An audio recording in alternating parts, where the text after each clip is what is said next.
be killer. Beats in the hood.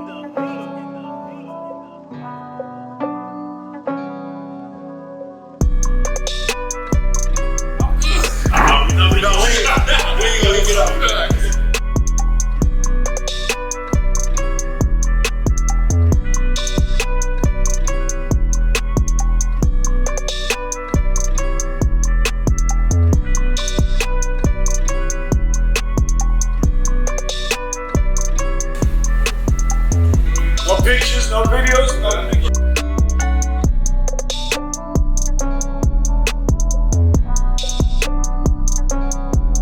To be in that form, when somebody feels like you care about them and you took that moment, they will never forget that in their entire life. Ever. Would it good be? Hoping it's what it should be. This is your boy N.O.R.E. What up, is DJ EFN? And this is Drink Champs Yappy Hour. Make some noise!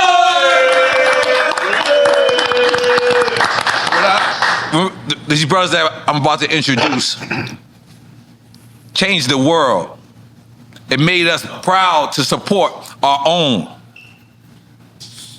Before this time, I didn't know of any brothers from the hood owning a clothing company and it being the shit. They are still here and they still friends to this day. I thought the money would have brought them up a long time ago. They still here, they legends, and we are giving them their motherfucking flowers today. In case you don't know who we talking about, we're talking about for us, by us, motherfucking Yeah. When I named this, I tried to not name Queens because I can't call y'all, like, even though y'all from Queens, the brand is too big to just it be called Queens. And I'm from Queens. Trust me, I want to claim everything in Queens. I even claim City Field sometimes. You know what I mean? So, for the people that don't know, right? Me and you was talking earlier, and you said that you started from selling shirts and hats. Is this how this started, FUBU? Yeah, man. Standing on the corner selling tie top hats. At that time, De La Soul had made a video, and they were wearing these tie top hats. I think we got inspired from 5-5 Soul, right? 5-5 Soul. Yeah, and they were like, and they were like these. It's like a sleeve instead of having a ball on the top. It was a little Like string. the skull cat, like the scully ones, the ones that hung back. Exactly. Right. And we would make a couple. We would sell. Actually, before that, before we had the FUBU name on it. We were selling super soakers, and we were selling. Super soakers. I wasn't ready for that. Yeah, we were selling them at the Greek picnic. Okay. What department of FUBU was this? You know what it is? The reality of it is we were businessmen. So we were selling whatever we thought would turn a buck. So we was coming super soakers when them things were hot. Daymond had a van. We'd fill it up with all kind of merchandise and go to the Greek Fest, all those things, and set up shop and just sell whatever was hot. That's dope. So that's how we started being in business without the fashion part of it. And how did y'all come together? Like, was it through the gear? Or y'all knew each other? I mean, they were selling super soakers. Right. I moved from Baisley Projects to Farmers Boulevard in Queens. Wow. I met Carl with 4 or 5 years old. I was peeking through the fence, and that's what this dude with no teeth. I'm like, man, I want to play with you. That was it. Well, we met Keith. Yeah, I didn't meet y'all till high school. You know, Keith came into school. You came in class, and you had a car accident or something. And he had a big bandage around here with mad blood on it. And really? No, a little bit of blood on it. But mad blood to me, because I don't like seeing blood. Right. I remember the teacher said something to him, and he was like, and ran out. I was like, yo, that's an ignorant. I said, I want to mess with that. I was angry man back then. I want to mess with dude. And then Jay, our partner, we met. He lived 2 blocks away, so we met him around when we was probably about in high school, about 11 or 12. Yeah. So childhood friends. One thing that's very unique. You know what I'm saying? Like people don't stay together for 2 weeks. Right. You know what I mean? And especially business. How do y'all maintain friendship but still have business? Well, by the way, I was in this interview as a guest because I'm so close to it, and I do so many interviews that I didn't say the normal shit all the time. Yeah. Keith, he liked to smoke the devil's lettuce. And I never understood how Well, it's he has. God's letters, not devils. Well, Tell him, N.O.R.E. you got a farm sitting right there, but he has the best memory of anybody I know in there. So my partner, I'm gonna be sitting here like, oh, yo, word. Look. So, because you know, like, I know I'm a little bit over there. Like, a lot of times when I look at me and Capone's relationship, I kind of wish we never did business. Like, I kind of wish we was just friends. Like now that we don't do business, we're back for like real friends. But it did affect us. You know what I'm saying? Because we couldn't hang out to a certain extent. We were business partners. So if he, like, I always say this. I say my relationship with Pone made my relationship with EFN illa, because I used to try to change Capone. I wanted Capone to be on time. Yeah. And he never complied. But when I let that go, I was like, all right, cool, I let him be him. So that's like with E. I learned that through Capone. I don't try to change EFN at all. Yeah. This guy won't buy nothing. This guy got all his money. Right. He ain't pay for shit. Obviously. He don't pay for shit. I don't buy the same shit you buy. I be wanting to, but I just like let it be. Is that something you guys relate to? Absolutely. You think? I mean, for us, I mean, we grew up as friends. We was friends. You know what I'm saying? We did everything. We was going on tour. Right. You know, we backstage with backstage passes on 13, 14 years old. So for us, we were cool. Like, so when we got into business, it didn't change it for us because we were already cool. You know what I'm saying? Like, and we did everything together. And we also went out and took that friendship from a friendship to a business and keep it the same. You know what I'm saying? Right. We was able to stay the same. You guys had a foundation. It wasn't foundation. like everybody he start tripping, I check him, I start tripping, he check me. We got like, the fights. It was like, Oh, yeah, you know I know what I'm saying? that. I Like, can see it wasn't like just everything was rosy. You know what I'm saying? But that's my thing is like how like so many people let the money change them. Soon as, like, especially childhood friends, especially people you met in high school, and soon as that money get involved, somebody's big-headed, the other one is not big-headed enough. So how did y'all maintain, like, we ain't letting this business fuck with us? I'm gonna let them speak on that. I gotta say though that there's two things that are different than us and most people. If you were a rap group or a music group or you with various other things, you can potentially have people pull you away to break off to do your own thing. FUBU is way bigger than us, and anything that he does negative or I do negative and break off, FUBU is gonna exist. Right. It ain't gonna be Daymond. Right. Daymond could have probably. No, I think we even had contracts within ourselves. You can't break off and do another brand. So anything that I do, or if he asses out and I make him look bad, it makes the brand that I'm getting paid off of and he's getting paid off look bad. So we couldn't do that because we also had hundreds of people working for us. So we had to save each other's ass too sometimes when we didn't want to save each other's asses. Right. Like, just even keeping our nose clean. You know what I'm saying? You ain't never heard of no shit come down the pipeline like these dudes involved in this or that. Because we had to keep the image had a whole and house. everything. You know what I'm saying? Also, one other thing. Did you just say y'all had a contract within y'all? Yeah. Like a non-compete? Yo, that is Yeah, genius. I mean, we Why can't. can't tell the world about that? That is genius. I have never heard of that. Yeah, neither did It was Damon's out there, goddamn. You know what the reality is? FUBU was and is. It was something that we wanted to protect. So we were willing to do and put our egos aside to do what's best for the brand. Right.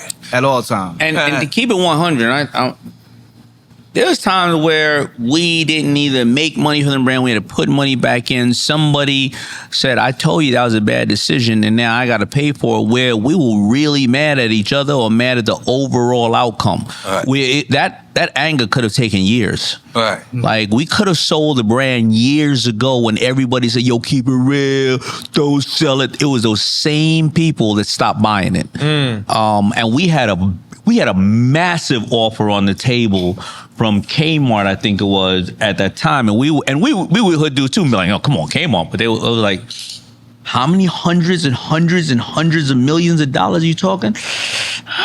I would have sold out. I'm about to fight one. I'm about to fight one of y'all when we get outside here. After, I remember, but so, and then one last thing is that remember, unlike your business, you got to work with this artist. You got to go on tour with this artist. You got to do this and that. When we were coming up, our friends are the ones they wrote Belly about and various other things. When we were coming up and we were doing clothing, hip hop very homophobic. Right. And prior to us coming up, of course, Carlton E, Cross Colors.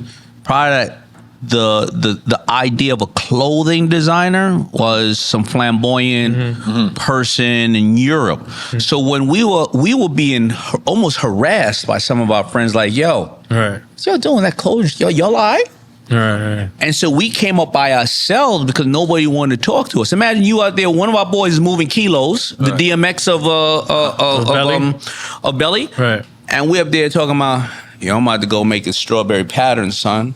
You guys see this hoodie is gonna make.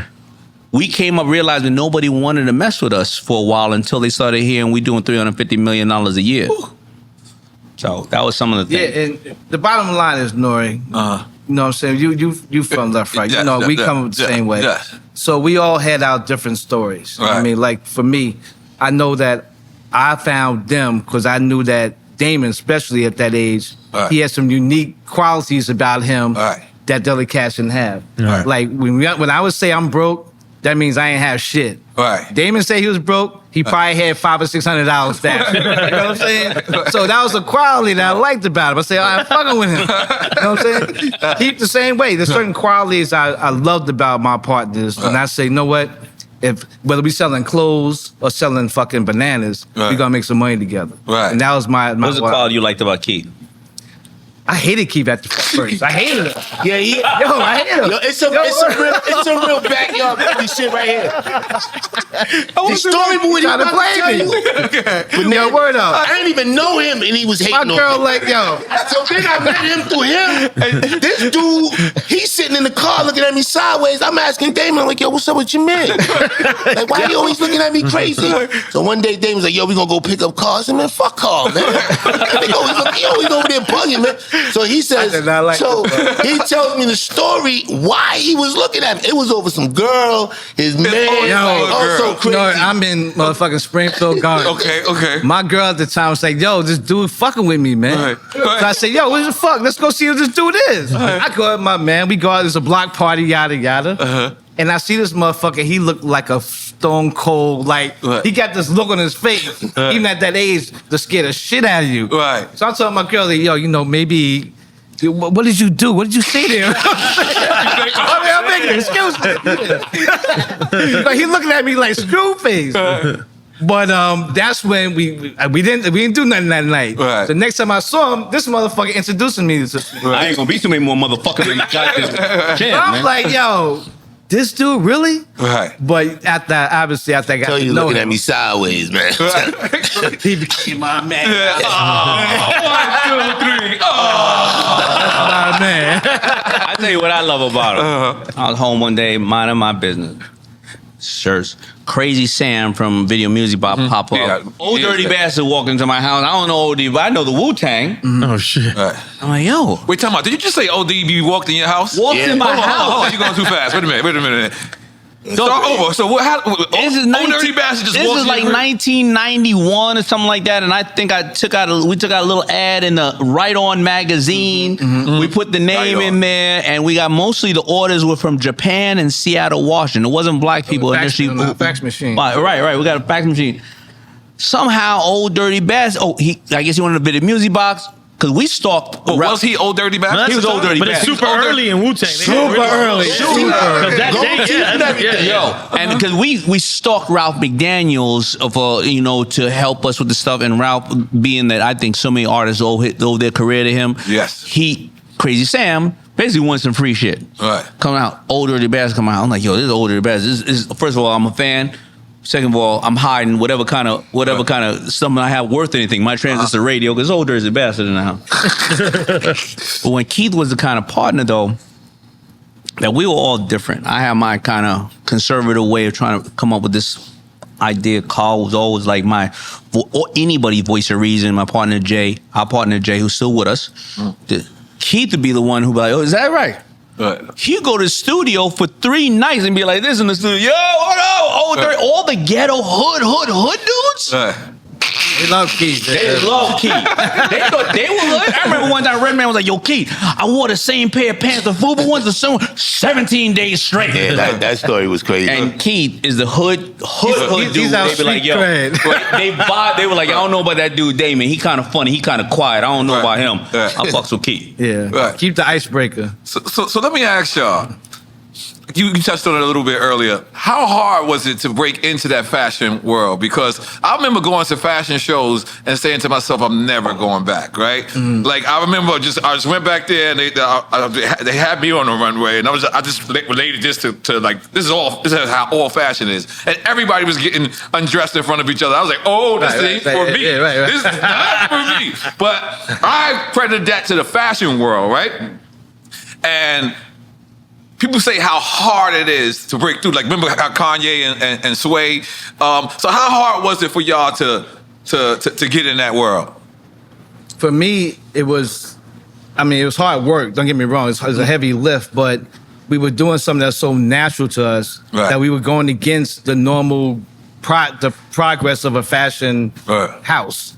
So whatever we did came natural. Like you said, you wouldn't walk a runway that made you uncomfortable. We didn't do shit that made us uncomfortable. We did shit that was real to us, wherever it was. So in that form, it was easy because we were doing what came natural to us. But obviously, all the late nights, the early mornings, all that shit was hard. But the actual building of the brand, that was in our DNA. But I'm assuming you guys didn't try to break in the traditional fashion.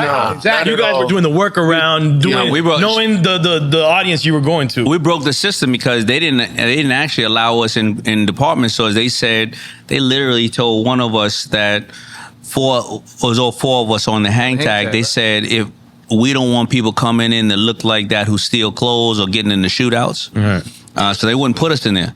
But the reality is, if I was on a N.O.R.E set or Keith was on a N.O.R.E set, they're kicking everybody off the set. But if we had a way to, like, yo, nah, we dressing the artists over here. We wasn't dressing no artists. We just wanted to be on the set. So we make a shirt. Well, now we get to holler at the girls on the set. We get to eat the free food, the craft. I get to see an artist like N.O.R.E perform. So what we was doing, we was spending night and day on sets. If you really look at the first set was Miss Jones, Where I Want to Be, and then it was Ice Cream. You'll see You'll see Method in the truck going, Ice Cream Man, come on a FUBU hat. Then you'll see Biggie, One More Chance. I'm in the background with a little hat, just always trying to place the hat in it because I just wanted to be on the set to watch artists. I just didn't want to get kicked off, and everybody else was like, I'm doing this, I'm doing that. No, you won't get out of here. No, you won't get out of here. I think that was the first way we started. So people started demanding it. They didn't go to these are cats who, like, I was a van driver in Rockaway. I know cats in Rockaway that never been to the city. Forget any place else in the country. So we now go to a specialty store in Rockaway and we start selling to the specialty store, the mom and pops, the everyday store. We didn't go to the department store. So it was really almost like we were putting on sets what we love and then giving it kind of like to the cats we know just in the hood. And you said something earlier about not knowing how the work you're doing, that's getting out there, that you're not getting like the instant likes and all that shit. We were putting in that work as far as product placement goes when product placement wasn't really a thing. So we didn't realize that as kids in Atlanta, Alabama, Cincinnati, Japan, seeing our stuff on video sets until we went out and actually go to the trade show. And these retailers told us, there's kids in my town in Michigan asking for your shit because so-and-so is wearing it. But we didn't get to feel that momentum until we started talking to retailers. But if you knew the stores, it's a hood thing. And I'm not saying this because everybody here has to be hood. Everybody here knows this stuff. If you knew the stores you want to select, you know where we're going to go in Manhattan? We're going to put that stuff in the stores on 145. Why? Because everybody moving weight all the way up and down the Eastern Seaboard is going to that area to go and do whatever they do. And then they're going to stop off at 145 and go shopping. Then they're going to take clothes down the Eastern Seaboard. Right? So it's just if we're thinking about advertising. Right, those stores were the influencers of the time. They were the tastemakers. If you think about advertising, they charging $10,000. They charging $10,000 for 30 seconds on MTV. They charging $500 on BT. Why? Because the amount of people to watch. No. Ain't nobody in the hood filling out no Nielsen rating. Right.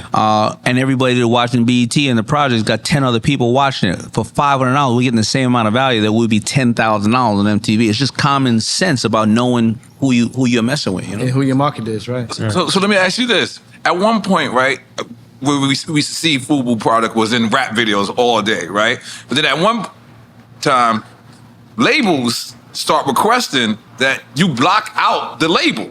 You block out. That was you saw that. Huh? That was early on. That wasn't. That was what MTV was doing that. MTV was doing they that. didn't know what the FB was, but it was in all these videos, and then you just started seeing us. I can see how they can You know what I'm saying? F you. Like, I can see that now. I didn't even peep that then. No, it is.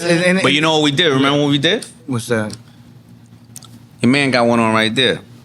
What happened was it was 97 they started doing that. We realized though that they wouldn't block out jersey numbers. So before We own 05, right? So before 05 ever existed, the year 05, we had always wanted FUBU to be 5 of us. We created the number 05 to be synonymous with FUBU.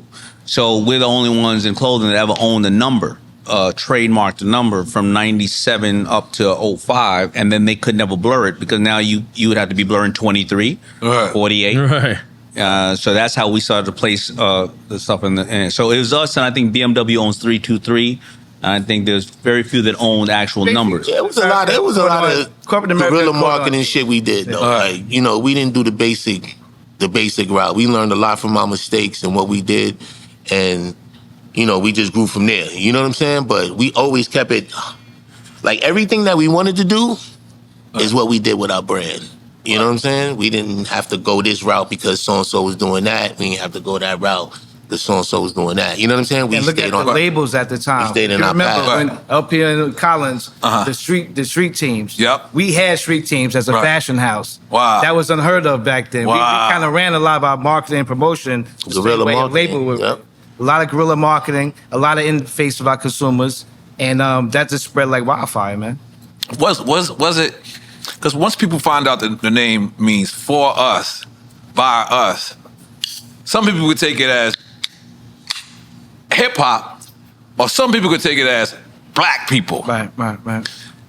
Did that ever like have a backslashing? Like if you try to get in department stores and like we don't cover black clothing. Yeah, I think it affected us more on the consumer side, Right. Because in a way we are black men with a black owned company, but for us, bias to us at that time was more than just it wasn't a race thing. It was more of a hip hop cultural thing. Because we from New York. We got Dominican friends. Yeah. We got Cuban friends. we got white friends. We dressed MC Serge. And they- Beastie Boys is just as wild as anybody else. So when it came to hip hop, it wasn't a color thing. So our thing for us bias was like more of a cultural thing for the hip hop community, by the hip hop community. But I now, think- obviously, being black owned, being black men, black owned company, we couldn't ignore that fact because a lot of people were saying, "Yo, don't wear our shit."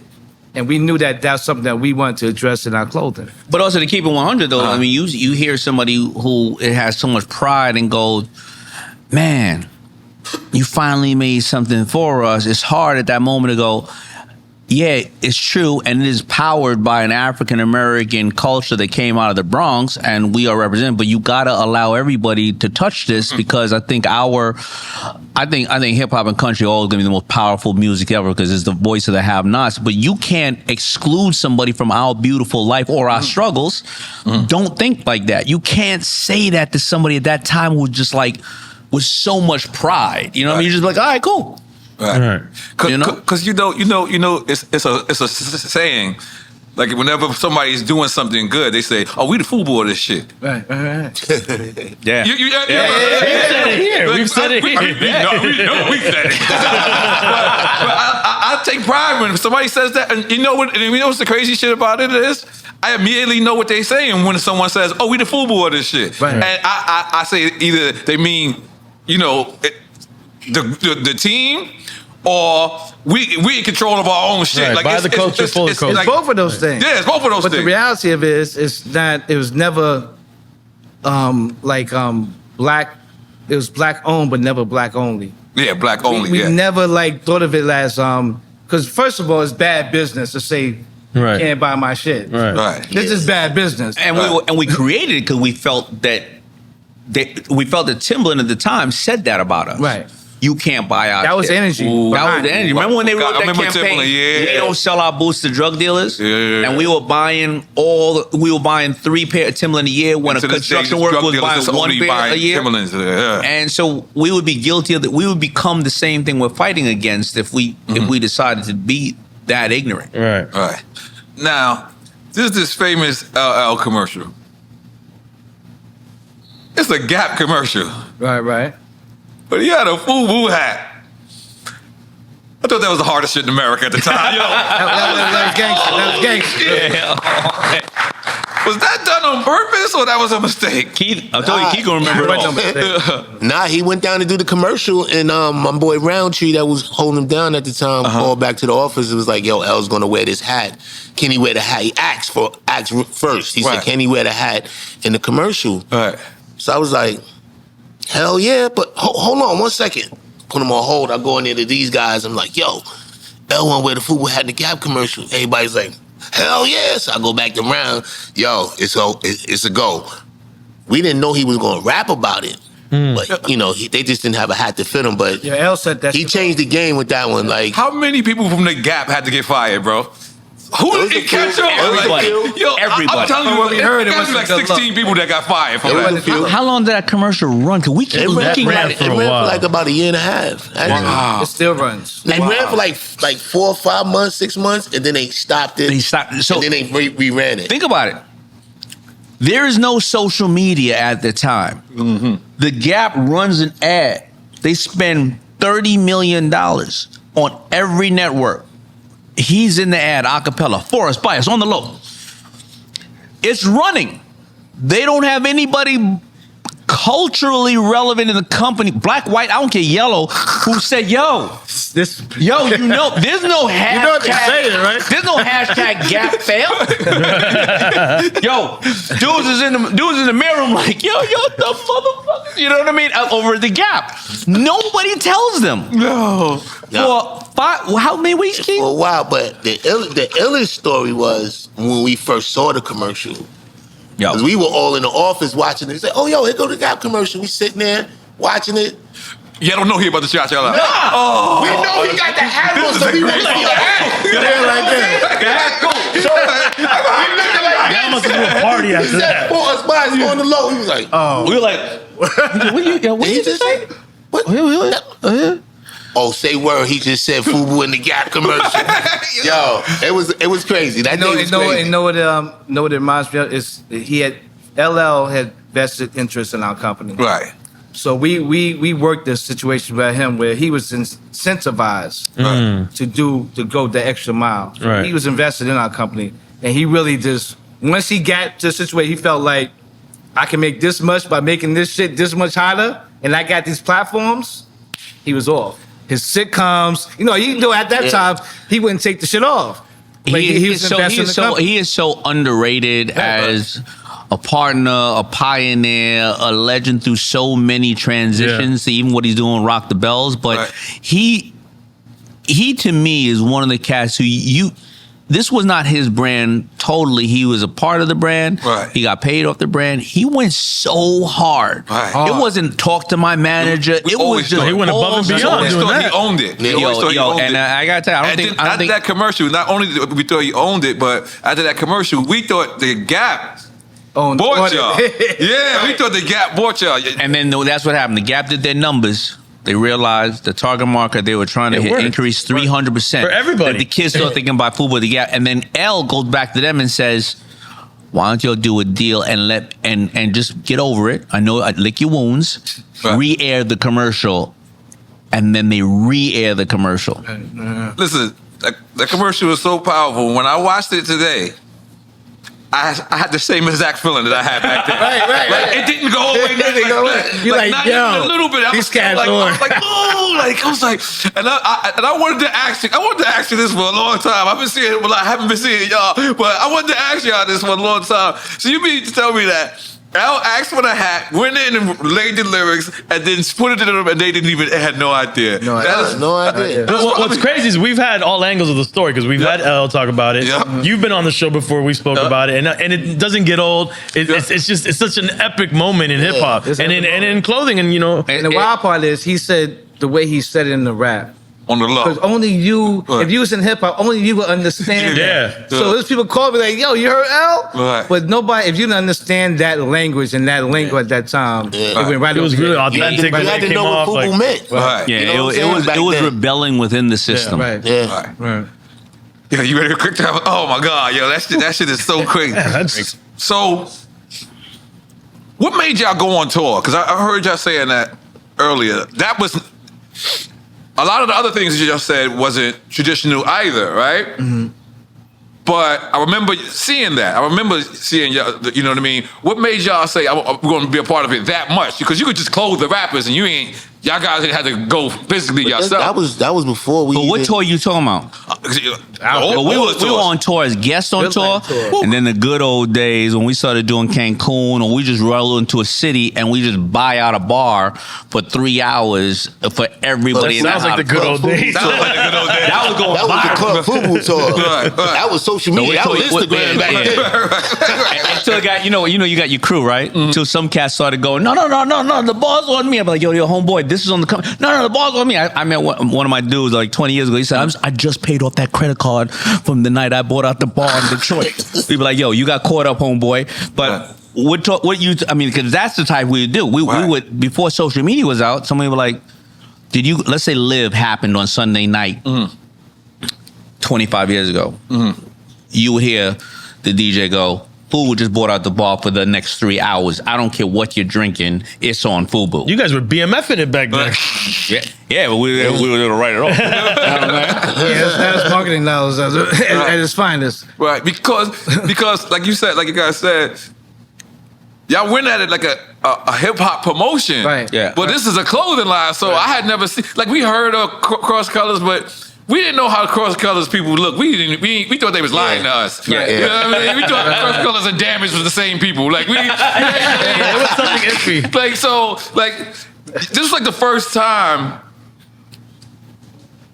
we see the owners of the brand. We see the brand and we see the owners of the brand out. Right. And they look like me. And they look like me. Yeah. Well, who are the other people in the space at the time? Was Walkerwear out yet? Nah, we had Echo launched yet?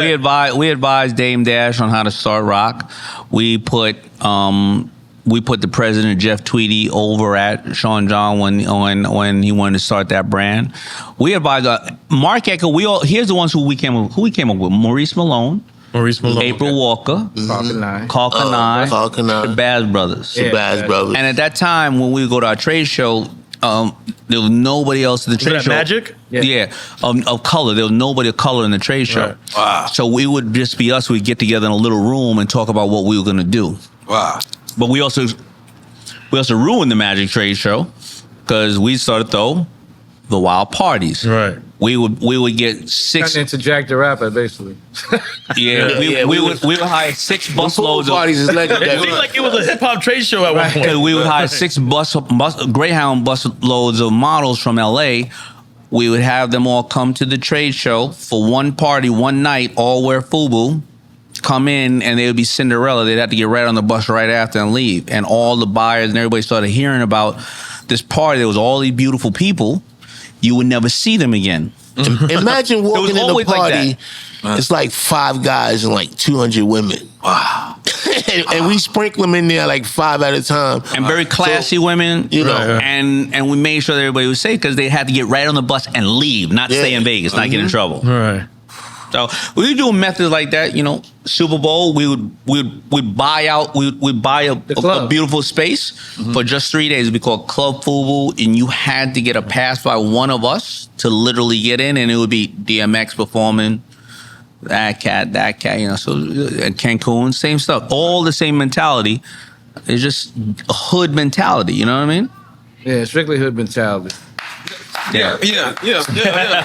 And I miss those days. I miss those days. What's the difference of an everyday person when we were talking before, an everyday person in your store, and you say, thank you for coming so much. take that home, man. Right. How's your mother doing? Yeah. It doesn't have to be in that form, but when somebody feels like you care about them and you took that moment, Right. they will never forget that in their entire life, ever. You know? I remember Nelly telling me, yo, came to your FUBU party at Daddy O's last year. I was Cornell back then. I wasn't Nelly yet. He said, but that party was crazy. And it's funny because we were on stage. What was that thing they did, Wet n Wild or whatever in Cancun? Yeah. We was on stage and he was telling, this is when he was telling it to me. And it was just crazy to hear him say it because we was vibing on his music. Yet he was vibing on us. I remember, and being in our parties, I remember 50 used to be online there when he was a young artist coming up, or it was LeBron. Remember when LeBron? Yeah, James, LeBron was out there him when he first he didn't get drafted yet. That's why Fifth shot his first video at one of our parties out there. If it wasn't for hip hop, if it wasn't for hip hop music, FUBU wouldn't exist. Not at all. Not at all. Not at all. Hell no. Let's make some noise for that, goddammit. Right. You can tell. But at one point, like, the brand did go commercial, right? Like, it was just everywhere. It was just everywhere. Yeah. Was that hard? Because you know how they say it. When your records get played on the radio too much, they you pop now. Right. You know what I mean? Mm-hmm. Did y'all ever feel like that? Oh, we was just having a conversation about that because we thought at that time we were gonna have no more than 3 years. Right. Like, yo, we got 3 years. We got to get as much money as we can because it ain't gonna last that long. Right. And then here we are sitting 32 years later. Right. You know what I'm saying? Right. Saying the same shit. Like, damn, Right. we here. Like, this is, legendary. Right. But listen, end of the day, I'm glad that we had a previous conversation about analytics. Mm-hmm. Yeah. We went pop, and I love it, right? I mean, he's a keep it real nigga. But you know, selling out. Yeah, all day, yeah, right? I'm here to sell out. I'm selling out. Inventory sold out. Yes, I sold out. Exit strategy.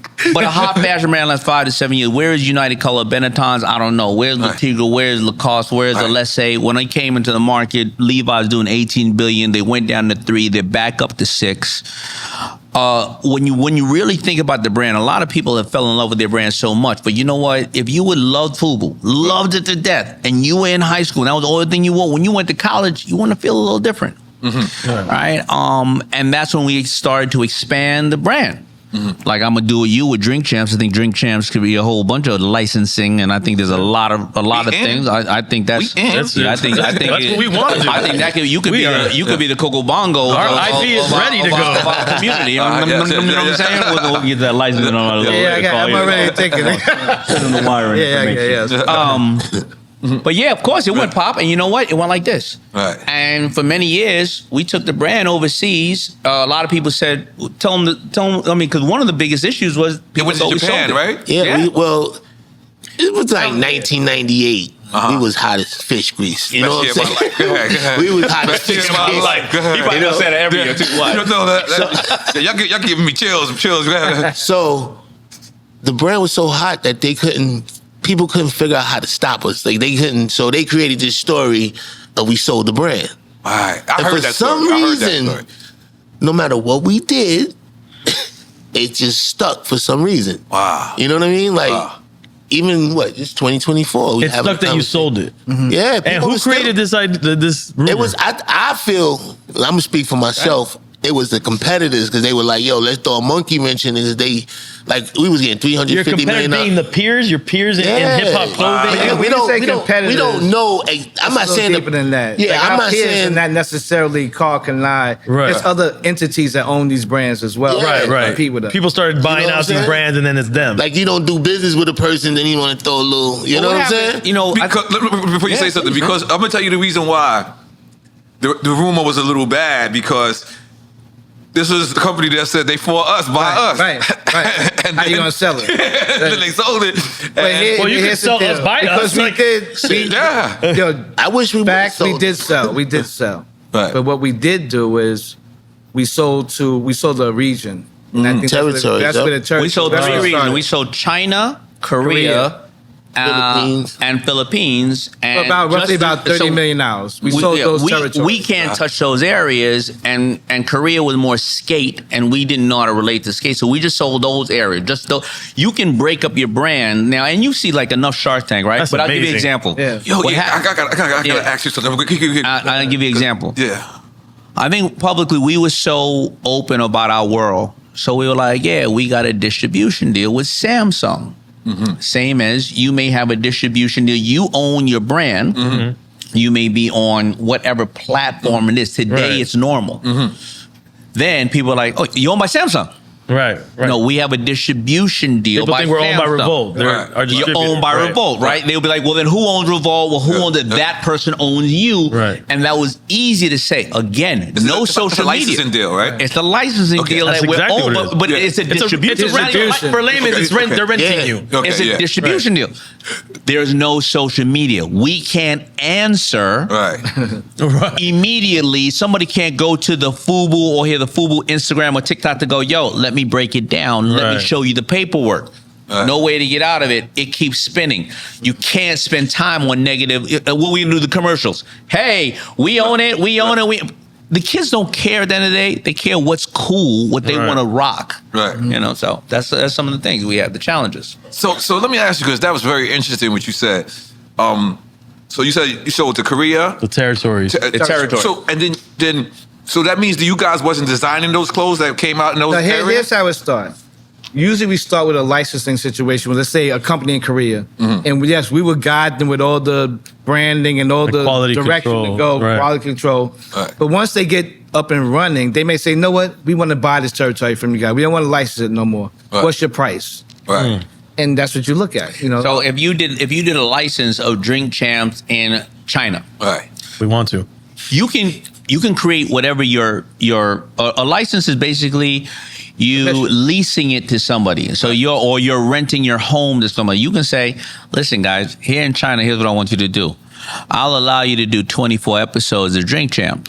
But because we understand that China wants some portion of it to be China related, speaking that language, for a half an hour or hour, you can either go a half an hour is us, or we can go one segment is us, one segment is your version, one segment, or you can go every other episode. So what we would do is say, here is the package. Here is all our logos, identity. We're making a military set. They'll go, all right, we'll use 50% of that. But in Japan, they used to like to dress, and they still do, some not like characters. Mm-hmm. They would say, we want to do that. We're not going to do your double X's because nobody's a double X over here. Mm-hmm.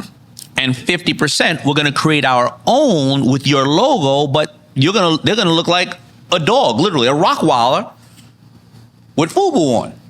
Whatever's trending in that. We gave them the DNA to it. So that's how you do it. And you can license a territory.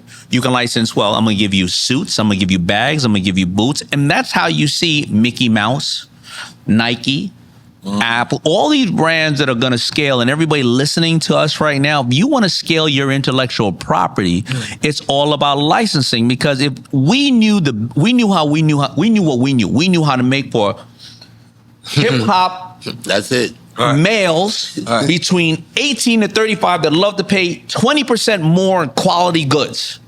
We knew that. You want to make ladies and you're a ladies manufacturer, we will license you because you know ladies. I don't know how to design like a lady. You want to make for makeup, you want to make for this. Like right now, Carl, he does. If you're as the baby boomers, primarily the African American baby boomers, their children now have wealth. But their parents don't necessarily have in the multicultural housing a place to retire that they feel that African Americans are sold up to.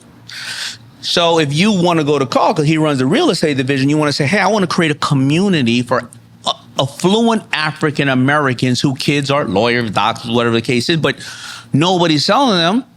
I want to create a FUBU community. Well, then you go to Carl. And let me explain that to you real quick. That's a license. Yes. And it's like you said, it's expanding the brand. So we're moving into real estate, which consists of anything from hospitality, housing. Wait, FUBU real estate?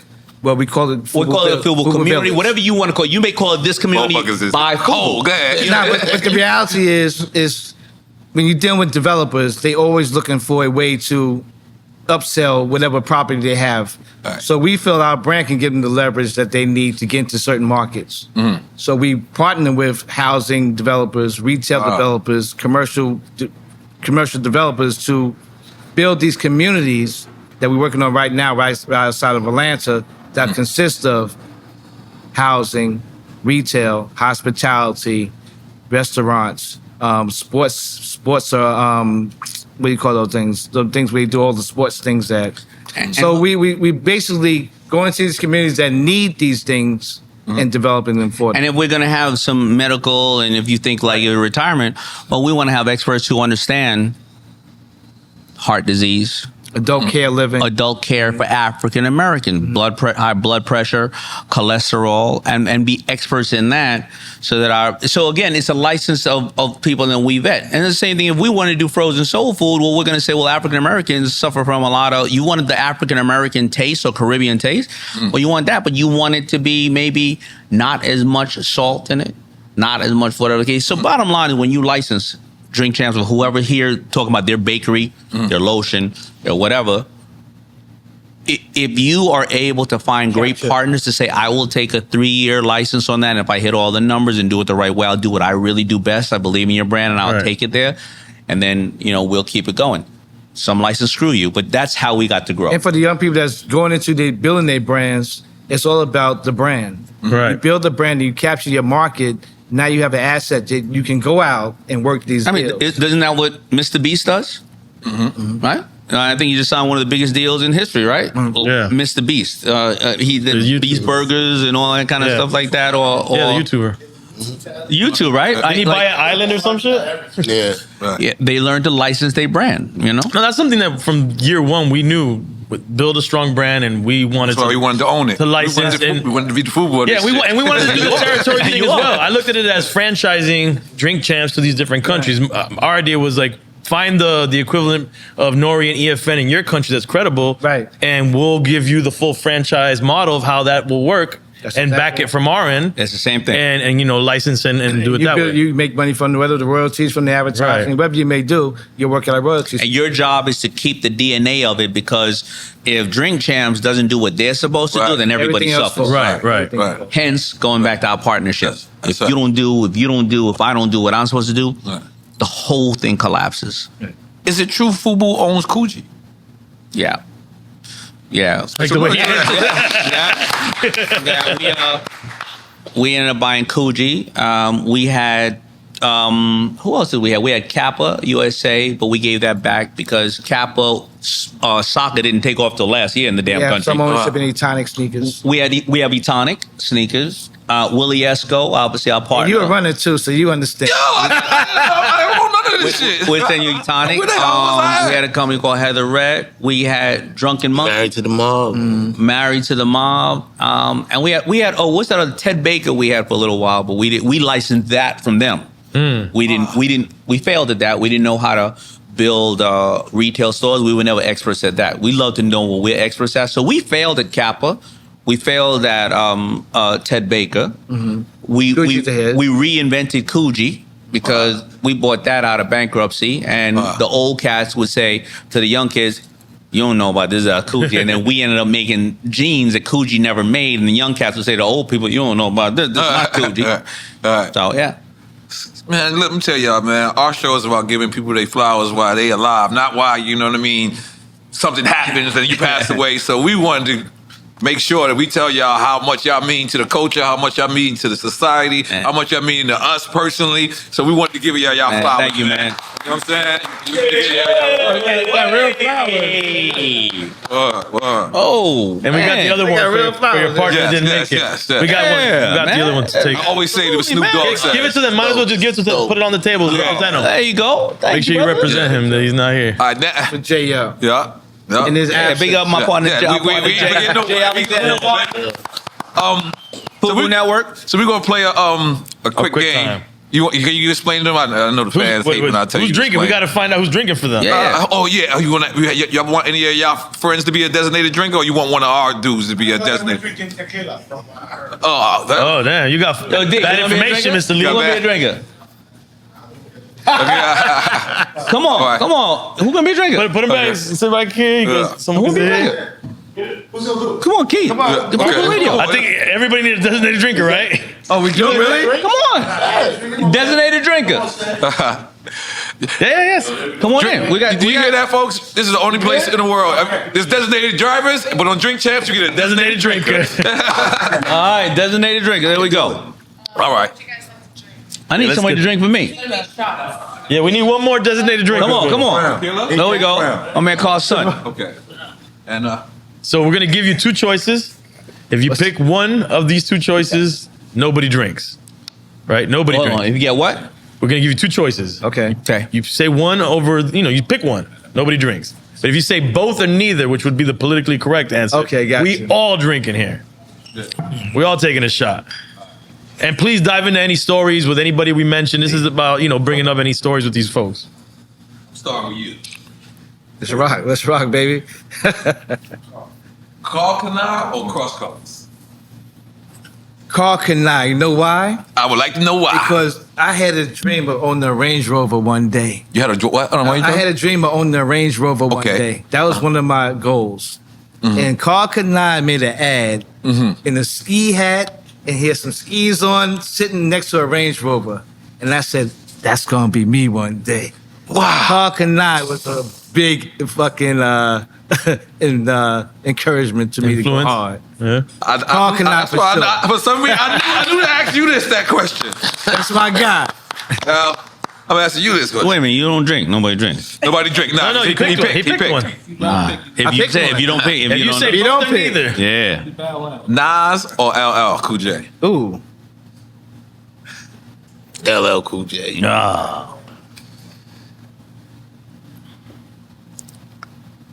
Nietzsche or Esco?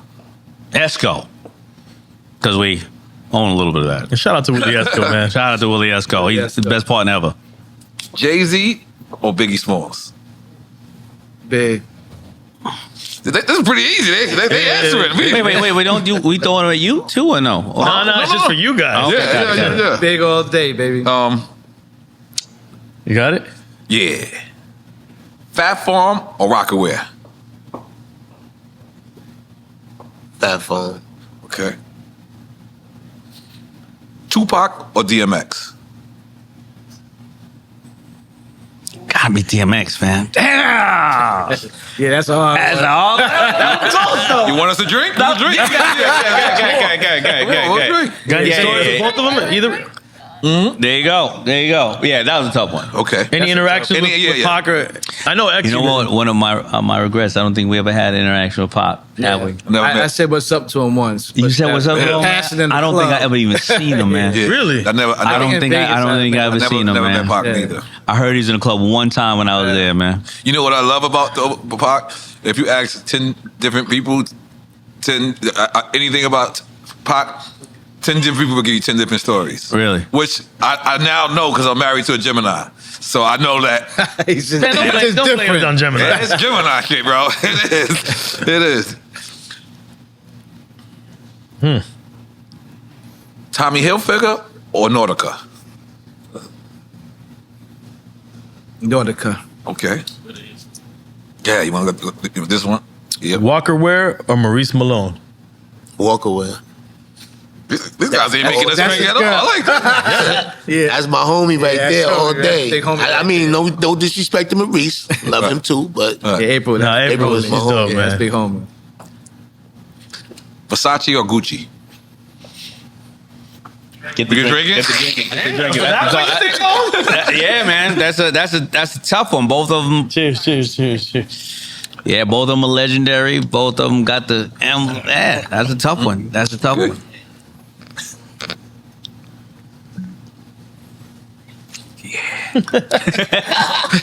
Tribe Called Quest or Brand Nubian? Ooh, that's a good one. Linden Boulevard. know what? Linden Boulevard. Nah. Brand Nubians on that polo shit. I'm going with Tribe Called Quest. Punk jumped up to get big. Come on, Grand No, Pooh. it wasn't Grand Pooh, but Tommy Hilfiger. It was Grand Pooh was rocking Tommy Yeah. Hilfiger. Oh, okay. So I ain't gonna go. Yeah. I'm still gonna go with my guys from Linden. Okay, Linden Boulevard, baby. Salt and pepper or JJ Fad? No. Salt and pepper. Salt and pepper all day. Yeah, They grew up around the way. They grew up around the way. So that would be you, baby. Coliseum or Gertz Mall? I'm going. He want to drink. He's like, let me drink some. Go ahead, drink it, man. That's a tough one for you, man. Go ahead. You going Nah, we going Coliseum. Yeah, you I'm know going- how it go. I'm Yeah, with you. that's the Cheers, bus cheers, terminal cheers. over there, man. You know, earlier when we spoke about you guys selling shirts and hats, in my mind, it was on the Coliseum. Let me lot. tell you a story. It was? This is a quick story. I'm Yo, it's two stories to that because me and Daymond worked in the Coliseum. Get the fuck in out the of here. popcorn stand together. Yeah. At the pub. That's how we won our first jobs together. Wow. Before Church's Chicken. Wow. That's right. But we started Easter Sunday was the first day we went out with our hats in front of the Coliseum Mall to start our business. Because That was it. Damn, My- we just You know, I right now smoke it's a lot of weed. anniversary yesterday. That's our anniversary. It was 35 years Easter ago. Sunday. That's crazy. That we stood outside on the corner, Carl and I. And I always say the story. I tell everybody. I always tell the story about myself, but I wasn't because back in the hood, you don't never go nowhere by you. You don't even go to the corner store. Yo, take a walk with me. Right. Right. And I needed Carl, and he needed me because if we didn't know we were going to sell any, but I had $800. We had $800 together, and now all of a sudden we think about who's going to rob us. Right. It was a good Friday, and then Good Friday, right. Good Friday, 1989. Because I remember, and my memory's fucked up, so I remember going to Shirt Kings and thinking I saw a FUBU shirt there. Key cousin worked the Shirt Kings. Yeah, big That typo. shit is Yeah. I'm telling you guys. That's way back there. Yeah, like back then, I was like, Coliseum for me, and I know this is gonna really sound like that was like I didn't know no other fly. Right. Yeah. That was it right there. That was it. Downstairs with the sneakers, Come on, the jewelry. the gold caps, the jewelry, everything. Like, The sneakers, that's all I knew. That was it. I mean, when you really think about it, it was Coliseum Shirt Kings, right? It was Mr. Lee, if you want to get some press on, or you didn't have money for Dapper Dan. All right. Yeah, that Yeah, was expensive. Dapper Dan, you could. Yes, that's soon. My Just Tigo drug money Bay. back then. Yeah, Monty, yeah. Yeah, I when I moved around the world, and they called their spot flea markets. Right. But that's what Coliseum is. Yeah. I was like, So yo, it's like I our don't- USA flea market out here. What they call in L.A. Swap meet? The swap meet in if, LA, you, yeah. if you say this, the crazy shit is, if you say to me the Coliseum, I'm like, yeah, I'm with it. But if you say to me, come with me to the flea market, I'm like, not knowing it's the same fucking thing. I got my first fat gold chain from the Coliseum. I think it was $2 a yard. When you get you remember get the rope chain and turn green like the same night? Okay. Tell me nothing, baby. But you got to remember though, Coliseum didn't sell fake shit. No. They had real Yeah, real Nikes, too. real Adidas. Yeah, everything. So it wasn't flea market. That's the sometimes difference between sell fake that and the shit. flea market. Is the Yeah. flea. You have a real store right here in the flea market, Right. and you got it's bootleg. Right. You got the real Yeah, the FUBU next here, one and then is- the Right. bootleg right yeah. next to it. Big difference. Word. Okay, you said I got the next one. No, podcast or radio. Radio. Okay. Come on, FUBU Radio, man. FUBU Radio. What you talking know, about? man? You gotta go hard, I'm in. man. FUBU Radio. That's what we talking Man, about. we get a license over here. Drink jam. Echo or Sean John?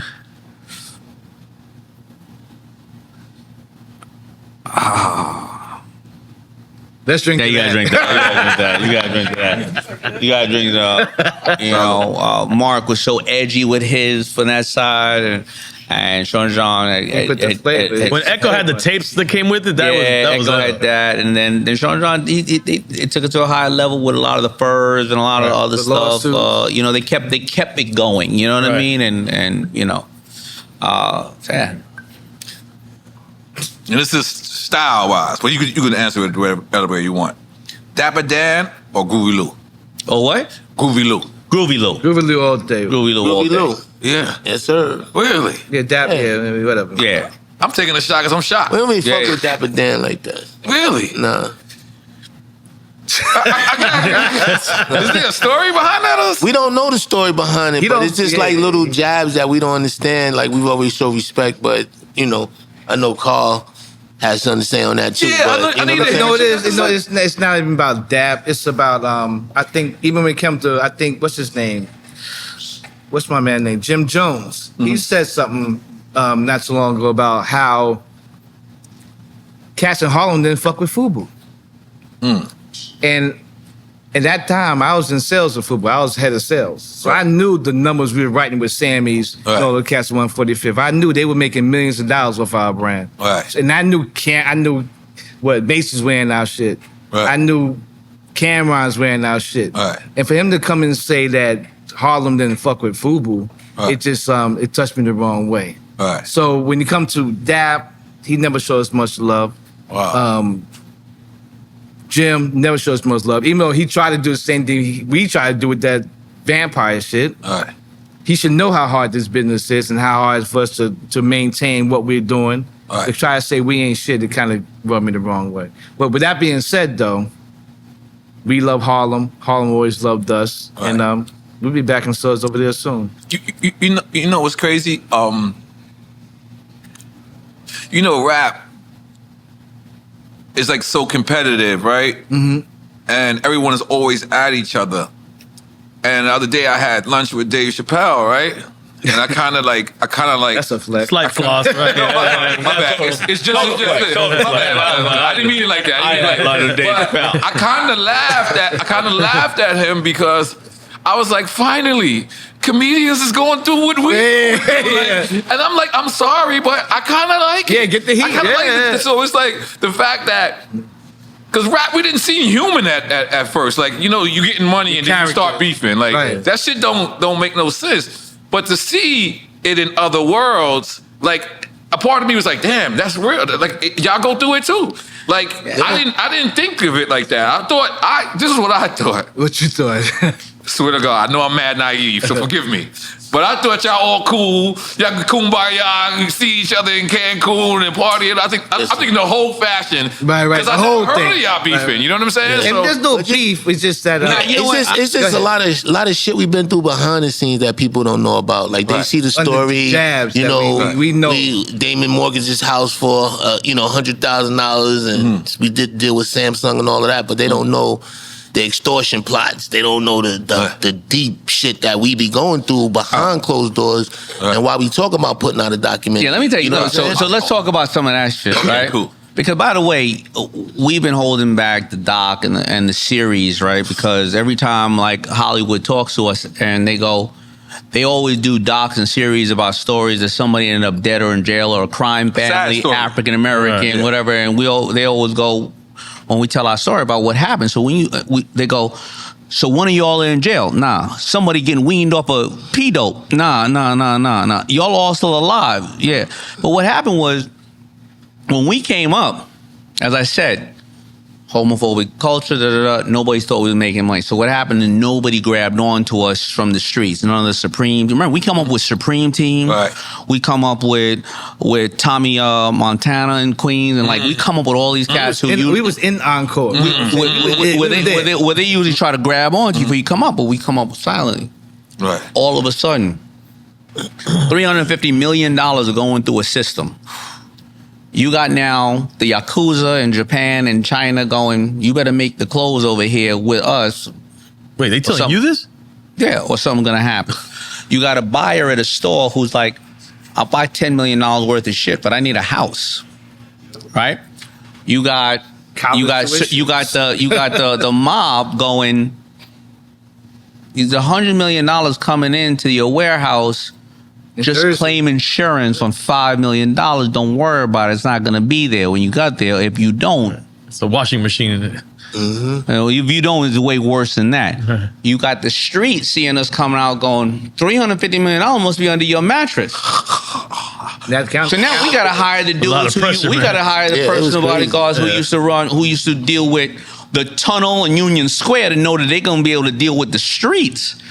You got to start trying to move your family out of there because they ain't going to get to you. Well, the worst person to ever get kidnapped ain't the person getting kidnapped. It's the friend next to him because those are the fingers that are going to show up at the house. Right. we have all this coming to us at the same time, right? And we're trying to push this away because we're just trying to make clothes. You're just trying to run a business. Right. You got to deal with all of this side. When you got that kind of system happening, there's a lot of things that happen, and there's a lot of hate that happens too, because your clothing brand is not working because ours is. And we're not trying to do anything. It's just not your time, son. I want y'all to tell your story so bad because we're gonna tell that story one day. Because it just looked like there was nothing. It just looked like y'all just blew it. I was 4 cars away when Biggie got shot. Wow. I was 4 cars in front of him. We was partying I with just him said tonight. what's up to him. Yeah, we sent him a bottle of Dom, and he raised his bottle up. We raised our bottle up. We got story. We got 20 story. minutes Because you got to later, remember, party ended. everybody's trying to fight and all that stuff. We just trying to dress everybody, man. We in between everything, East Coast, West Coast. Suge shows up at one of our parties that we're throwing for Lennox Lewis after party. The promoter was a promoter from LA, so he had to let Suge in. But then my bodyguards had to go to Suge and say, get the F out of here because Puff's coming in. And so now, we got a beef in the streets with Suge that we don't got a beef, but my dudes had to settle it because now they had, they're deep with my dudes. Our dude is ex-Navy SEAL. We got all kind of stuff. We just trying to dress people, man. Yo, you want a shirt, homeboy? And we got a lot of stuff. You had me at Yakuza. Like, you took that shit in The there. wild thing, N.O.R.E, is... Yeah, man. It's we one talk story about about third world FUBU. countries. One story about FUBU, but it's 4 different stories. Yeah. We That makes it one story. We tried to though. stop the counterfeiters on 27th Street. I got my ass in whooped. Manhattan, and we tried to stop them, and we found out that a lot of those are these organizations overseas that don't do well for the world. Yeah. I don't want to say their name. 300 people come out of those buildings and start chasing. We have off-duty cops. They start whipping the cops. Keith got caught up in it. I was in the hospital when he caught me. Yeah. Kicked me And in so my kidney. and that's written up in the paper because you have all these counterfeiters coming out. If FUBU did, let's say we did 10 billion over the years, counterfeiters did 50 billion. Wow. So it's a lot of stuff in our world that, listen, there's nobody going to do $200 million worth of business annually without a lot of people wanting to get paid. No, this is the reason why y'all got to really. And we got all the tape. We're going to tell them a story. Yeah. Oh yeah, no, we got stories for days. What about the Fatty Girl set? Who walked onto the Fatty Girl set? That we couldn't put that tape out. We got O.J. Simpson in the Fatty Girl video, like Dancing with Superhead. yeah. With handcuffs on. What was the story? What Who had happened? handcuffs on? Ludacris had the chain, Ludacris chain with the That's handcuffs. hotel with the jelly. Tell them the story. And OJ just popped out of nowhere. He came there, him and Superhead dancing. He got the chain. No, he looks at Ludacris and says, "I know what those are," and they were handcuffs. He put the handcuff gold chain around him. Superhead Corinne Stephens starts dancing with him. He shoots the video. I got it still locked up because as soon as Hype Williams put the video together, we grew up with Hype too. He was on tour with us. Of course. We show it to the store. They go, "You can't put that video." Why? Universal. No, we showed the Universal. They said no store will ever carry your stuff because you are promoting O.J. Simpson. So I'm assuming this is after the. Yeah, Right Bang, after. Oh, this is after. Yeah, This is okay, after all he came home. This is after. And so he's clean. we locked that tape up. He was fresh out. He was fresh out. Yeah, we locked that tape up forever. Right. Holy shit. Anyway, we've been through a lot, man. Academics or LRG? It's the same. You got to drink that. Now, Yeah, it's the same to me. same to me. Same style, same thing. I didn't think I know the owners of LRG.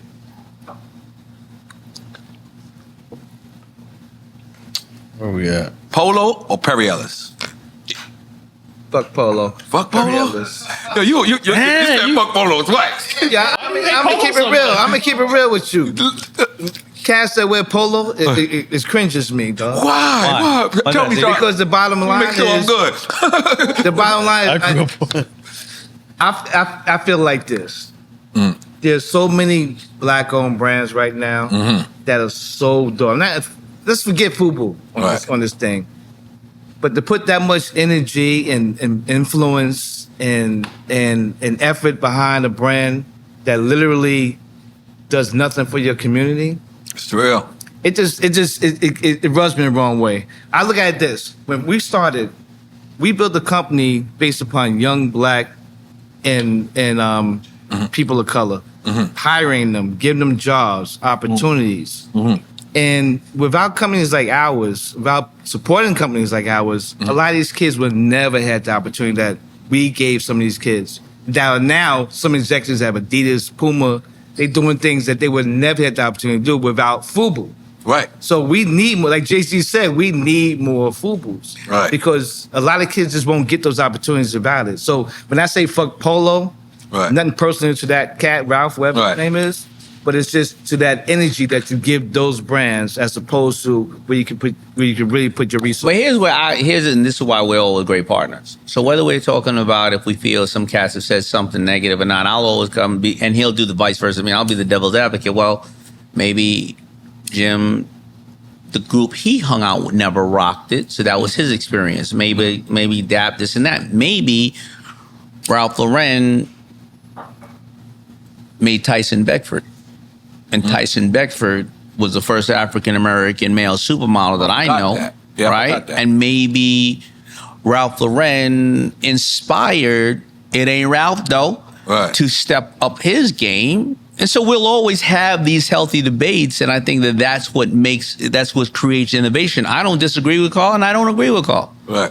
And vice versa. Take a shot for that. You see what I'm saying? And can't forget that a lot of the polo thing was people were boosting it.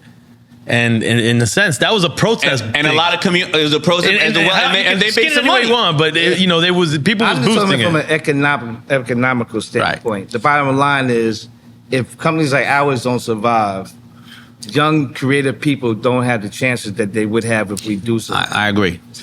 But you know what? I like what we're doing now is we're spreading the business out. It's just not clothing, it's radio, it's TV, things of that nature. I've been doing FUBU radio for the last 8 years. Wow. You know what I'm saying? Wow. And it's interesting. You know what I'm saying? It's a challenge. It's not easy. Right. But we've turned the corner and, did a deal with U42. My people at U42, we building an 18-stage theater, an 18-stage studio in Atlanta. Right. So... we working on some other things, you know what I'm saying? That's going to bring... Not just clothing, yeah. And there's no limitations. Right. With the revenue, with the capital from your supporters. I mean, the bottom line is you're going to spend your dollars somewhere. I'm in the middle. Be conscious of that. And I'm going to tell you why I'm in the middle. I'm going to throw it back on Drink Champs. I see your production crew and I see everybody here. It's a healthy mix of beautiful people of all colors. And I think that what happens is... when I look at a lot of the production crews, they only look one way. Yeah. Right? Mm-hmm. I think that the beauty of what you do right here is everybody comes up with, they get the best out of both. You show these major companies right here that you can make money keeping it real with a real crew of mixed people. And I think that collectively, I think sometimes that's where Carl and I may disagree because maybe it was the fact that it was, they maybe don't do as much of the community in this way, but it inspired the community this way. So because I don't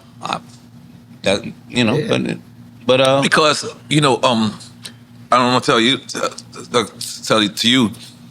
I remember we had Shaquille O'Neal sitting right here, right? And I say to Shaq how much I like Audemars, right? I'm like I like Audemars, and Shaq looks at me and he goes, "I know Audemars cares about me. Do you think they care about you?"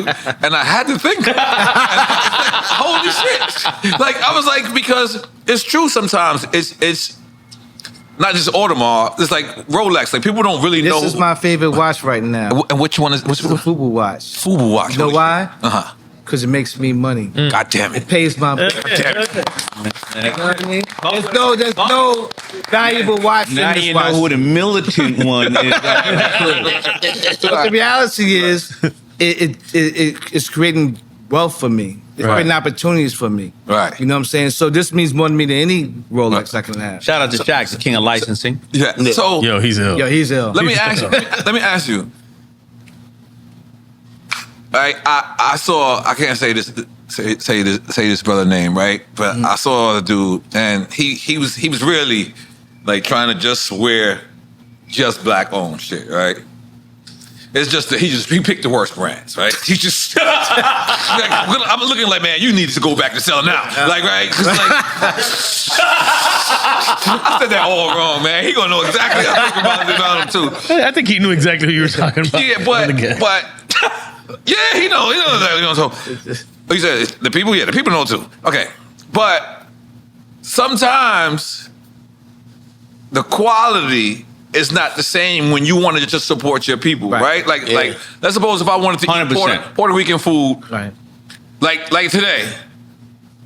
I call my engineer, who we always eat vegetarian Jamaican food. Don't ask me why. We just like it, right? We made Ital. But today, I purposely knew I was going to a Jamaican stew, and I knew I was going to be disrespected. Right. You Like, I knew they was going, what y'all want? Yeah. I knew it. You're going to get the abuse. Like, I knew that. I knew that was coming out. Right. But it's like, damn, like like when I sometimes go to our people, I know that it's like, yo, you supposed to be here. Yeah. And it's like, nah. So my wife ordered the food, right? And she was like, yo. And I was like, yo, can you order it for me? I'm about to get a haircut. I'm going out. And she was like, yo, if my employees talk to me the way this, because my wife owns the juice bar, right? So she's like, if my employees just talk to me, Juicy Juice Bar, and I had to tell her, no, man, this is Jamaican shit. like I'm used to it. You brace yourself before you walk in the door. So sometimes, this is the point I'm trying to make, right? Sometimes when you support just the culture, some of the products aren't that great. Agree with you 100%. Yeah. You know, the foundation of when some of the things we created was, prior to that, besides cross color, you had to wear kente cloth colors to support African American businesses. And then cross colors came out and they broke the mold and they inspired me. But I don't want to wear no orange or yellow every day denim suit. Yeah, the characters or the little character shirts were out and they wrinkle. They're gone after one Wasn't day. they wearing them backwards back then? We always No, that was emphasize crisscrossed. quality. And you're right. I don't care what organization, color, you got to step up your game and you got to prepare. And we should not support those companies that do that, because we should give them a shot. Right. Give them a second shot. Put them on notice. Right. Support somebody else, because there's somebody else who's trying to make it better. Right. For them. You know what I mean? But I do want to, instead of I do want to talk about the people who do support FUBU today. You know what we realize with the people who support FUBU today? Let's not talk about people who don't. Let's talk about people who do. The ones who do. That's right. Highly educated people, or with people with a lot of money, because they can pick from anything, and they don't just do FUBU. Mm-hmm. So you'll see like old school people in their 30s, 40s, they'll buy the shoes, whatever, because they can pick from anything, and they say, hey, I'm gonna make 10% of my wardrobe that. Mm-hmm. Also, you'll see like a lot of the young artists who are very pro. They have a silent message to everybody. Like I know Drake supports it a lot. Mm-hmm. What are other artists, younger artists? SZA for sure. SZA supports it all the time. Who else? Yachty. Who else? So what's girl? So a lot of the music artists today who are trying to do a kind of like a little like. They're doing their LL Cool J. They're doing their like a subliminal. And what's dope about it? Let me just stop you for a second. What's dope about it? If they're discovering it just now, but most of them want to pay homage. Right. Yeah. They want to pay homage. They want to say, they want to rock what their favorite rappers rocked when their favorite rappers was rocking. Right. So I see that a lot. Like when, I'll go through the malls or something like that, and I'll see like my sons or somebody like this, and they'll pick up, and I'm like, I want to say, you don't know about no FUBU, and he like, but he does know. He does know. Yeah. He's seeing these videos. And that's what it is. So when it's older, it's people who know what it is and they have a choice of anything and everything, they choose that. The younger artists who are trying to do the subliminal. And then a lot of times it's the younger kids who are saying, this is mine. I'm going to reset this thing off because I'm creating an identity that you don't know about. They're very pro-conscious. And those are the people that we again, like we've always tried to do. We've always tried to appeal to those and not talk about the negative stuff. And I want to make sure we twist. Yeah, but those girls, the people that you... No, I was going to say the key to all that, even being successful, is that there has to always be quality. You want to pay homage, the quality's got to be there. The new cat wants to come in and discover it, the quality's got to be there. The thing about what we did was we made sure we put the quality in our clothes. Right. So people, how we actually relaunched, because everybody was doing their thing, off doing their thing, but how we relaunched was people started thrifting, and the clothes they were finding looked brand new. So then they started like posting, I'm bringing FUBU back, I'm bringing FUBU. But I'm looking at these clothes like, damn, this jacket looks brand new. This sweatshirt looks brand new. One of your brothers, I mean, obviously my crew got it because, you know, and a lot of this stuff is not, well, we did a collaboration with Puma and various other things, but one of your brothers on set, he got a jersey. We didn't make that. We made that jersey 20 years ago. Yeah. Yellow jersey. He made it yesterday. There you go. That's 20 years old, man. It looks like it's brand new. And N.O.R.E. You know what I'm saying? So you got it. From vintage shop. But that is the quality. Because we was kids at the looks time. good, We though, said, bro. how are we going to make this it's the an way investment. we wanted to make it? Wait, hold on. I'm just catching on to what you just said. Hold on. You saying that shirt's 20 years old? And he bought it at a vintage store. That's a testament to Quality. quality. Like, That's what I'm that's saying. crazy. That's what's important, that the quality be there. A little over 20 years old. That's And by the way, shout out to our partner 1999, Jay, because when Jay first used to come home with clothes that he spent all the money on, I used to look at him, he was crazy, and he said that's an investment, and he always pushed the quality. Our partner who's not in the podcast. With He us had right now. $600 Gucci pants. And he only had $500 a week. A month. Wow. But his pants was crisp. Wow. Okay. We still in quick time. Yeah. Video music box or your MTV rap? Video music box all day. Video music box. I love that. Shout out Ralph. The Source or Double XL? Anybody? Double XL had better bitches. Jeez. I say Double XL. He said what? Yeah, he said battle bitches. Yeah, man. You just keep it 100. A different magazine. That's a different magazine, man. Yeah. But it was in the magazine. You know my king I or caught something on like immediately. that. I knew exactly what you was talking Double about. XL. You know they didn't have little bunny ears on the magazine? You talking about? A little edgier. Man, I say sauce, man. Sauce, I say sauce. The original Source, man. Okay, Lost Boys or Onyx? Ooh. Don't get in trouble. You may want to take a drink for that one. Yeah, I got you. But let me find out your sticky fingers. You can't say you know what, well, you know what? Mr. Cheeks was on our album, but Mr. Cheeks was my dude. Onyx used to be our barbers. Yeah. I just interviewed Chief. Really? Yeah, they were the first one. Fredro was my barber before he made it. Yeah. Right there by the Gertz Mall. Gertz Mall. That's wild. Now we That's old, real. but yo, I shit. heard Onyx say Queens to death. I Onyx say the story. I've never heard their actual clients. They told you they were barbers, right? Yeah, they did say Yo, he zipped me on the back of my neck when I still got that thing right there. Yeah, man. He gave you rework? I was like, yo, man, get out the studio, man. Can you hit this? Can you hit this really quick, yo? Holy shit. That is so Shout out dope. to Onyx, man. Yo, Check out the archive, Drink Both Champs. of They them got an rap Yo, I'm gonna tell you, listen, like Waka Flocka's mom, Deb, who discovered Nicki Minaj, they four houses away from us, right? They grew up And Bimmy, so Bimmy, We grew up you know with them. Bimmy. Yeah, of course. On this, so, He been on the show. So when Bimmy was when I was about 7, I think Bimmy was about 4. I hit him in my garage because I ain't have no brothers or sisters, and he was about 4, and I hit him in my garage, and my mom was like, "Who?" That was Pop. No, it wasn't Pop. Was Yeah, it it's brother? Bimmy's little brother. Oh, they were like, "Yo," Pop, she was like, Pop. "You got in the garage?" I was like, "I got a pet in the garage, mom." She was like, "What you got in the garage?" Now, Bimmy and Joe and all them, they got like 100. They got like 100 brothers and sisters, and they, you know, my mom was like, "You got one of the Antonies in the garage?" But Deb, who Waka Flocka's mom's, we all grew up with Waka Flocka, and we all grew up with all these people, man. Wow. I was on the other side too. Oh, yeah. Karis one or Rakim? Rakim. Who was? Rakim. Rakim, baby. You kidding me? All day. I used to sing. That was like one of the first joints I could sing word for word. Which one? In the door. 7 holes in my face and I'm looking at the window. Come on, man. The God. God, Rakim. Rakim is a game changer. Take 7 C's for the minute. Wow. Paid in full. He's still the same. Paid in full. Just- And he never cursed, Still which is the same. crazy. Right. Because you swore he cursed. You know, I went my whole life without not realizing that Rakim did not curse. Yo, that's I did not. Yeah, that's the illest shit. He Just- never he- cursed. never But cursed. that was the most gangster's music you ever heard. Yeah, I don't know how I even discovered that recently. I was like, and I'm like, you're a liar. Rakim cursed. And I went through and I was like, holy shit, this motherfucker didn't Not curse. just did he not curse, it was gangster without him saying any gangster shit. Gangster shit, yeah. You know what I'm saying?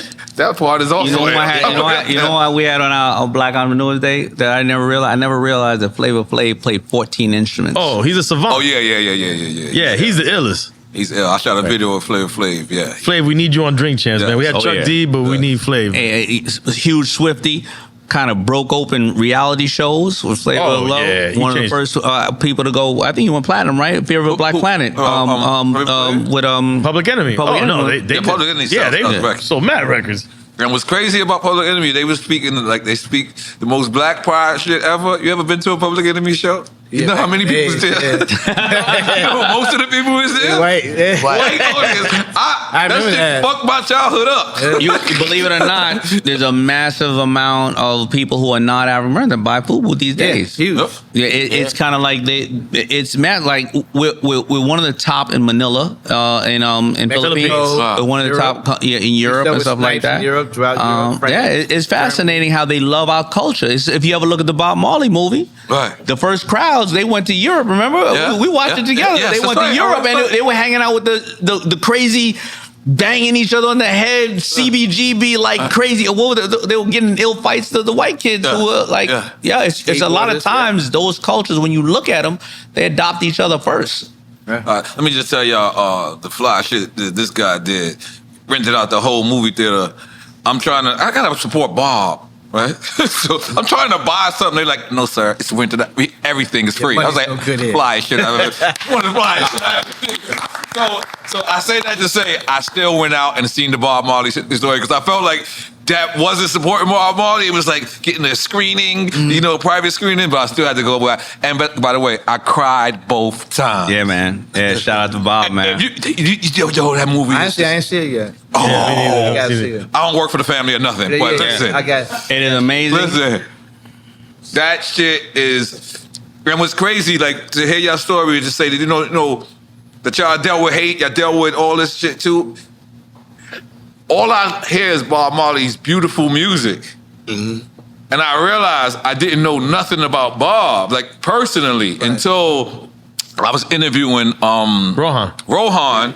So I went and had to do that. And I was like, when I found out all the shit that Bob went through, he went through and made beautiful music. Because it was revolutionary what he was doing. He's supposed to make Bobby Smurda music, the shit he going through. He's supposed to be making Bob not kill everyone. But in that era, it felt like that to the powers that be. It did feel that way. And he was like, hey, I love you. One love. Like, this shit that you're going through. Right. This is not more People than one are scared of love. People are scared of unity. That's the thing. And you know what's so ill? How our generation is so ill? My oldest daughter's 30. Right. And I show a picture. And that was the second I saw because I had the joy of seeing it at the thing. And I have a picture with the young man who played Bob. Yeah. You know what my daughter says? That's Ken from Barbie. Yes, that's it. He played another Ken in I was Barbie. so offended when I found that out. And she was like, who? That's not. That's wild. That lets you know. So shout out to that brother Kingston, who 1 minute he Bob Marley, the other minute he Ken. Yeah, that's a good actor. That amazing? Yeah. That's a good actor. You know, right now we talking about him. He gonna be whoever he is, man, because he already. And he's Obama in another movie. No way. He looks he's like him. Obama in another movie. I saw it. I'm sitting not a reality show or like something. I seen him play Obama. So when I said they got Obama, you know what? That's how Obama. old I am. I thought that was his big shock. When I took a picture with him, his head was bald. I said to myself, if I was him, I'd been working that Bob Marley shit. I would have been like this, walking around with a long hair. Ting. I'd have been like, you know me.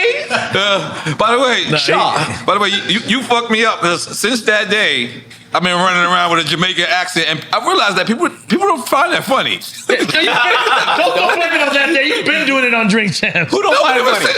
You're right. No. I turned it up. I went to Turk from Bob Marley to Turk. Who don't find? Because my wife, I got a question for you. Okay. You just went to Paris. I saw you. Life is good. Hip hop's been really good to us, man. And I appreciate that because you show us how we have to have work-life balance. That's right. When I'm in Paris, my wife says to me that I'm culturally inappropriate when I'm like, how do you say, is it? Oh, you sure are. You sure are? When you use that accent. Oh, you sure are. You don't use that accent when you say it. No, but I'm not, it's not like if I'm not like I'm in an Asian country and I'm not saying the word, I'm going, like hung, I'm going. I can't help it. Cookie we call it macaron. That's not disrespectful. No, I ain't gonna lie to you. He's not lying. I can't help it. You do the same shit. Ask Butch Rock right now. What are you doing? Every country we go to, I try to sound like I was outside of town. I bought a red beret. I was out there, and this French dude said, "Yo, ain't nobody." The last person who wore that was like 200 years ago. Yeah. I got I love Paris, and I got an accent, man. Am I being culturally? Yes, you are. Yes, you are. I'm telling you. What is it? So but I do it too.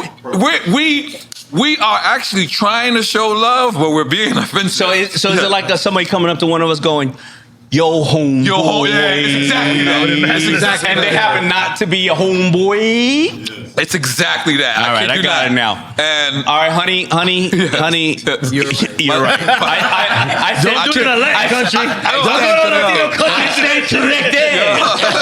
I do it everywhere. I'm sorry. But the French don't like us anyway. Yeah, they don't like anybody. Yeah, so they told me some horror stories. I got some horror stories about France. If you're not from France, it's not fun. If you're not from France, you are offensive to them no matter what. Don't walk up there speaking English. Out there. I don't have no problem out there. But I know the people to call. I know the drivers. They don't like Americans. That we know. I mean, by the way, let me just tell you something. A lot of places don't like Americans. That's true. But they were the first. They were first. Okay. They were first in the comments. Okay. I would think England was the first who didn't like America. If you're in France, you walk in the hotel and you say something in English, they will act like they don't know. I know. I ain't gonna lie. No. Depends on which hotel. Days, Yeah, but back now, now. Maybe now, yo. Yeah, now. Because They like this. I just went there in November, and I was kind of apprehensive. I had the little app trying to translate, and Right. I was like, "You speak English?" Right. I sure do. Yeah. Oh, shit. I heard they like it because they like tips, and Americans are the only ones that really No, tip. they just started liking tips. Yo, But that's why I heard they like. They started remember one speaking time English now. I tipped the guy. He says, "What is this?" I was just, "Give me back my money, motherfucker." You being close to being a What is this? Why you didn't say what? Nobody. It's such a France is not going to license drink champs. It's such a sexy language you cannot help but Not the way we're saying it right Yeah, now. no, we fucking it up. But well, then how come every time the people from overseas imitate Americans, they go, "Hey, y'all." Brother, man. Brother. yeah. What's happening, brother? All right. We're going on track here. It's perfectly on track. NWA or Wu-Tang Clan? Ooh. I'm gonna go with Wu-Tang. I knew your New York Why would is stand that? up for you. No, it is. I mean, you got Raekwon, Ghostface. Come on, man. Right. Yeah, you're right. Let's be real. No, you got No Ice Cube though. disrespect to Eazy-E. You got Nah, Ice of course. Cube, and then when he joined PE, No, I You love realize like they only did one album? Scarface or Ice Cube? Ice Cube all day. Cormega or Nature? Cormega. Mobb Deep or MOP? You could drink. Mobb You Deep. can say Mobb both Deep? or neither. Okay. You ever let them drink or not? I'm not kidding. It is what it is. Nah, I like Mobb that. Deep, that's I like that's that. That's Well, I please, like- baby. Heavy D or Chubb Rock? Heavy D. Rest in peace, man. Yeah, he loved heaven. Yeah. Juice or New Jack City? Nah, New Jack City. New Jack City. All right, and this is the last question for Quick Time of Slime, and then we go back. And Not a trick question. But it's not a trick question, but this is for all three of y'all. I'm going to start with you, but I want individually answer individually. Loyalty or respect? Respect. Any reason why or not? No. Loyalty come and go. You know what I'm saying? Like, respect. If somebody really respect you, that respect should always be there or will always be there. You know what I'm saying? Loyalty won't always be there. You know, people change and shit. You know what I'm saying? So No, hell yeah. Loyalty. Explain why? I just been to so much in my life to where I realized that the loyal people in my life that really stuck me through whatever the situation was, those are the people that really matter. Now I can get disrespectful with a motherfucker anytime. But if I'm loyal to you, you know what I'm saying, that kind of oversees it. That kind of overlooks everything. If I trust you, I'm fucking with you forever. The purpose of loyalty is loyalty. There is no come and go. It's to be loyal. Mm-hmm. That's it. I respect what Genghis Khan did as a leader. I would never do it. I would never rape and pillage. Loyalty is to be loyal. That's it. I'm taking a drink to that. I'm taking a drink to. By the way, I agree with all three answers. But me and EFN, we always say. We just say, why not both? That this is the only time when we play Quick Time with Slime that we should say both, because I think one washes the other. But I agree with everything that you're trying to say. So I mean, I just want both at the same time. All right, let's go. Cheers. There you go. Now, at one point, FUBU, I think it was you who said it went like this, right? Me, this is what I say. Thank you, designated drinkers. Yes, thank you, designated drinkers. And me, I always said, my career is like that, right? There's been times where rock bottom, like whatever, as N.O.R.E, right? And I call it rap purgatory. Mm-hmm. Has it ever been a time where y'all felt like y'all was in fashion purgatory, where it's like, all right, cool, they ain't fucking with us no more? Did y'all ever feel like that? Yeah, we saw it coming. You gotta remember, if you shipping $1 million a season to a certain retailer, and they come to you next season and order half of that, the next season they order a quarter of that, the writing's on the wall. Mm-hmm. So we had a sense of knowing that that things were turning around. Because they even told me, yo, Carl, we gonna have to do something about this. We got to do something else outside of this clothing shit, because this shit is about to hit the fan. This is like 5 years before it hit the fan. So the signs are there, but you just got to make the adjustments. I want to though bring up a point of I don't want to make it a big sloppy wet kiss about FUBU. Because we didn't know. Also, we got cocky too. Mm-hmm. We would sell what they call a pre-pack. I dealt with that. I had a store. Yeah, so it was the worst thing for a small business owner. Right. We would say, I don't know what pre-pack is. Please. I talked about it with April. You got to take these 12 pair of jeans. There's 232s, 234, 236s up to. I'm selling to high school kids who are skinny, and I was getting triple, quadruple X. Of these, and I'm like, I can't do nothing. I don't know what y'all talk about. So let's say his box. Yeah, way over my. Cost $500. Okay. He wanted $500 worth of size 32 and 34. Right. But we said to him, screw you. Right. We're not breaking open the box. I got the whole box from China or wherever it's from. Right. It's 12 pairs. You take the $500 worth because we're so hot, or you don't get it at all. We give it to your man across the street. It was rampant. It wasn't just obviously you guys. Right. No, but yeah, true. But I think that's cannibalizing our own industry within itself. No, but I'm gonna tell you what happened. Guys like this man would say, I ain't got no choice. Let me take them. So now what does he have to do? He takes them all. All the jeans are $100 a piece, supposed to sell at $100 a piece. Yeah. He got 100 pair of 42s and 40s that he can't sell. He puts them in a bucket over here and says, buy them for $25, kids. Right. You a kid, you walk in the store, you can't tell the difference of the $100 and the $25. And then guess what? The new hungry company come up, go, I'll give you many 32s as you want. Yeah. Now all of a sudden, we have a bunch of inventory and we got him, he's pissed off. We're like, yo, why so forth? Why you buying for so forth? He like, remember me, mister, you got to buy the whole box, homie? Right. Yo, matter of fact, I don't want to buy shit from you no more. Wow. We did that for a certain amount of years, not knowing any better, because we didn't know what was about to happen. Right. Now, we build up all this inventory because we didn't know any better. And then all of a sudden, we like, no, that was a mistake, man. We break that box open. He like, too late, homie. Yeah, we moved on to something else. Too late. Or our doors had to close. Right. And another retailer's gone. And we weren't in the store. I missed the story Bruce told me recently. There was a time where an independent store couldn't get credit. That's what it was. That's exactly how we were told we get credit by buying the pre-pack. Right. So what happened was Republic is is the bank that gives independent stores credit. Mm-hmm. Right. So what Republic told us is, yo, we getting so many calls to buy FUBU. What we're gonna do is we're gonna give everybody Every store that calls us, we're gonna give them $20,000 in credit. Whether they get good credit or bad credit, we're gonna give them that shot. Right. So with that being said, with us, the sales is that made us go from $10 million to $20 million. It also gave us the power to give neighborhood stores credit. That never were able to But have. with that arrogance, we said in order for you to buy our stuff, you gotta buy it in these packages.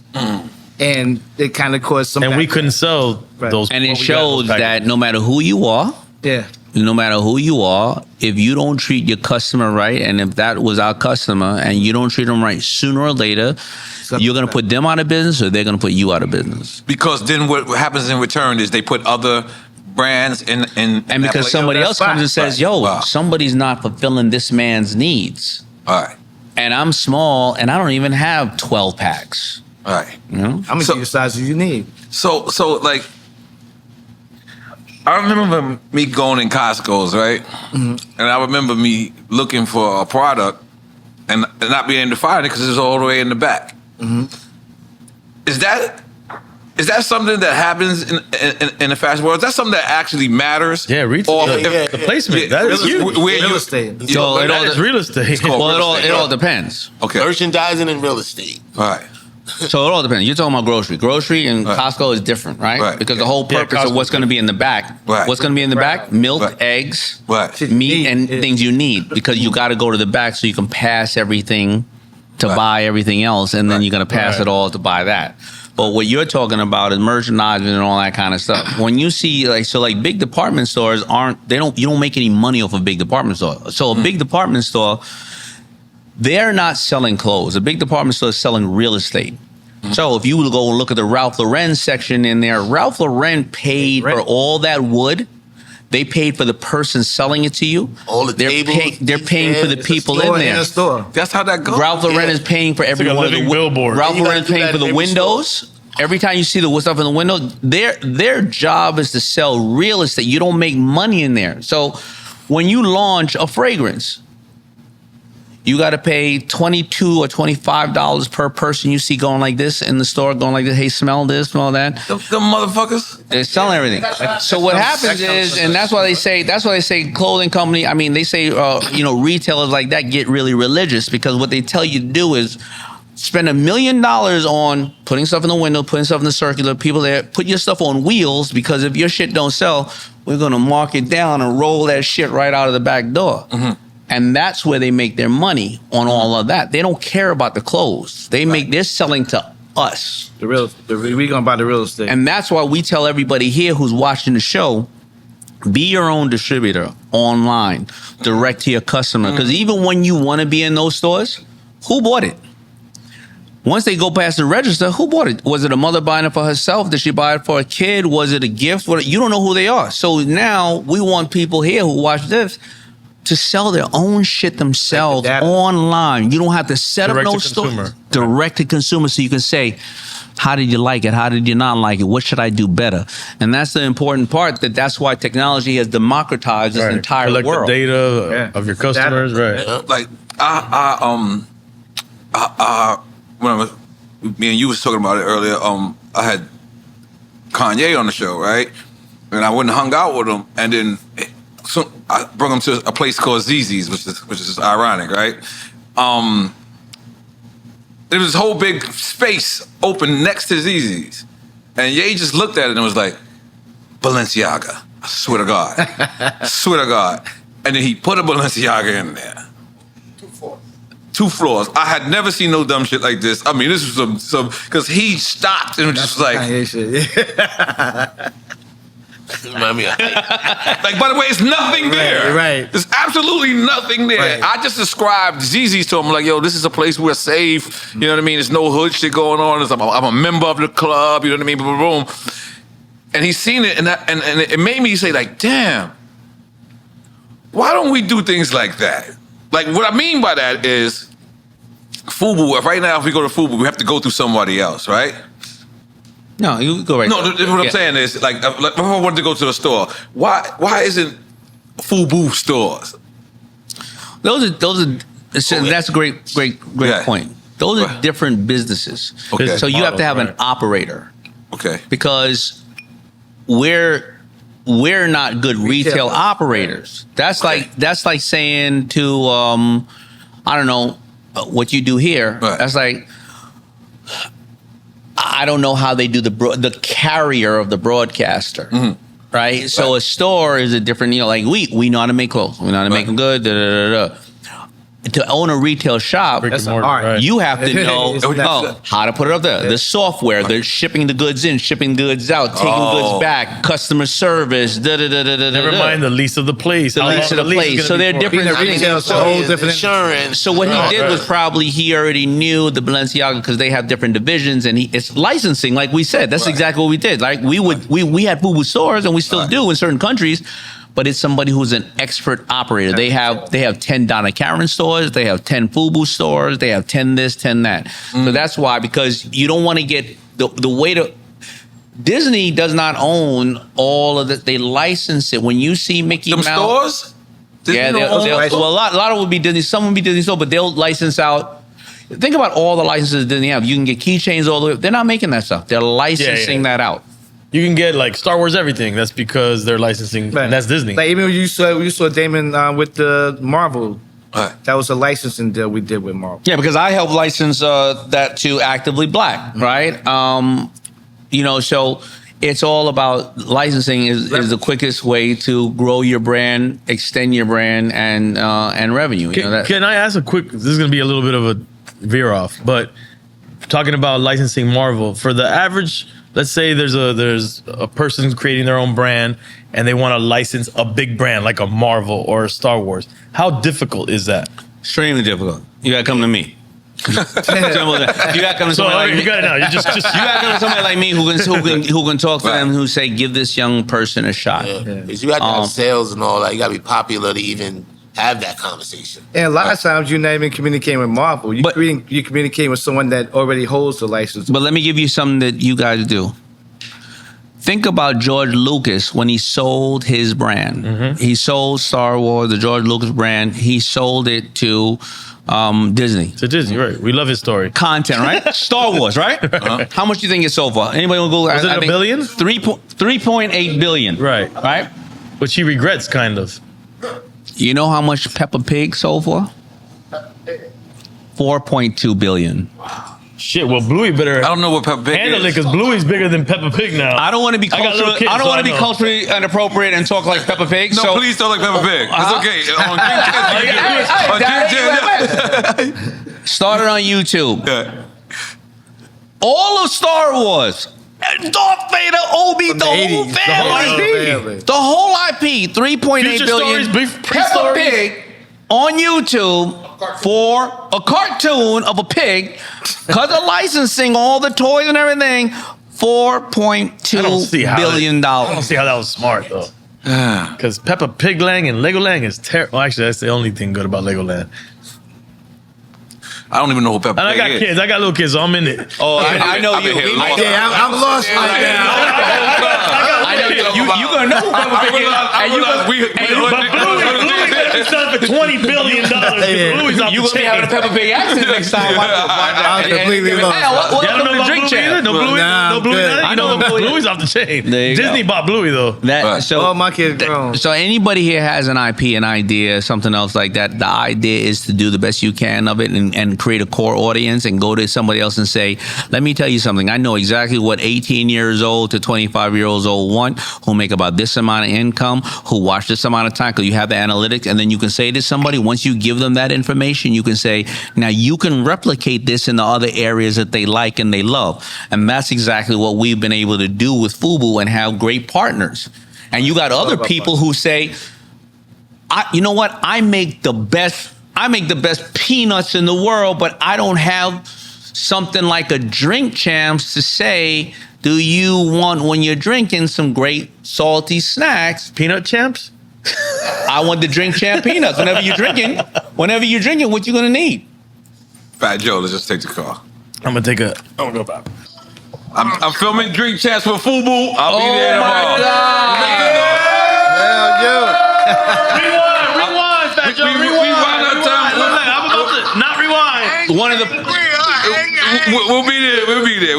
We pull up on you. I hit you as soon as I finish. Fat Joe's one of the first stores to ever buy our stuff, and we were bringing it to his store in the Bronx in the back of our trunk. Yeah. And Fat Joe. I used to take them to our warehouse, pick out the clothes for them, and count all the money in cash. It take me like freaking 8 hours. We only sold to 8 stores in New York, and Fat Joe was the 4th store in New York City to ever buy our stuff, and we were still in the house making it at first. And he used to come out and he was a legend and still is a legend to me, and be like, "Yo, man, all right, I'll buy your shit. Let's just buy it." All cash, no credit. All cash. All cash. I guess I was call all it cash. Let's make some noise. And Joe still be on the street. He didn't have a problem with credit. That was definitely still street money. That's right. No, I'm just playing around. So you guys just said something for a person that's trying to be the next FUBU, right? And what I mean, I don't mean it like the statement FUBU, like owning and being independent, but actually trying to make clothes. You guys don't make the clothes yourselves, do y'all? We make some of them. We still make some of it now. We always make by hand, or how does this work? Like I'm asking.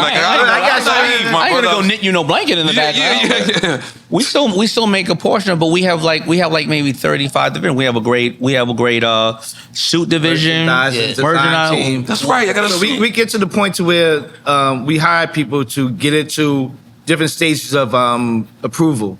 So we had the cast come in first. Okay, we like the general look of the season. Right. Then you get the samples come in. Okay, we like how these samplers make these changes. Right. By the time we get to production, then we ship it to the stores. So we kind of oversee the whole process until it gets shipped to the stores. But to simplify for people watching, yes, if you have an intellectual property and you have registered your name, not just on a website, you went to the United States Trademark of the USPTA, United States Patent Trademark Office.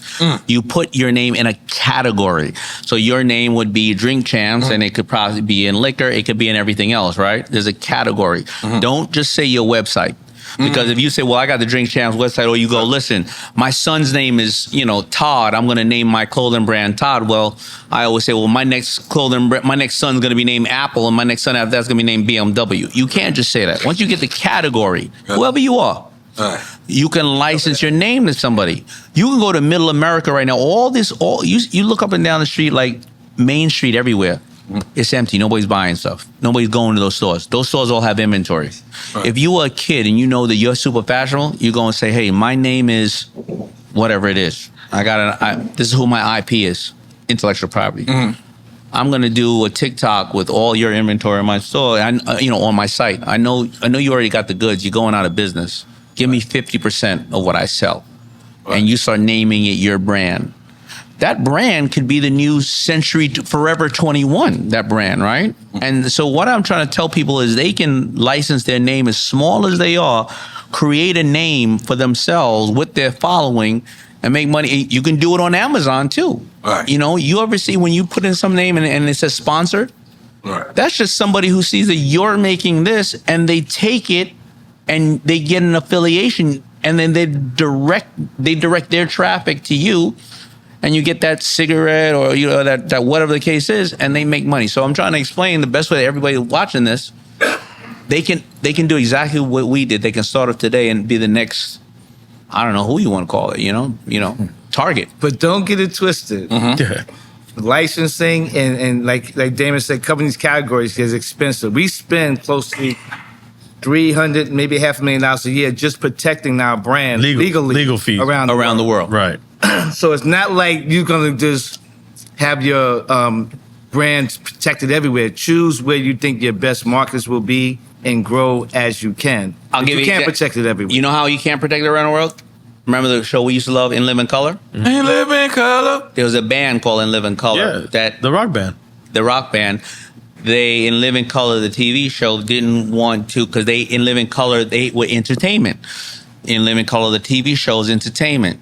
In Living Color, the TV show, didn't want to pay, and they got into a fight, and they said, shut it down. Who had it first? In Living Color, the band. And they had a fight over the name? Yeah, and that's why they had to cancel In Living Color. Oh, that's terrible. No way. They had to cancel because of that? I'll give you another example. Let me give you another example. This is legal Eagle stuff.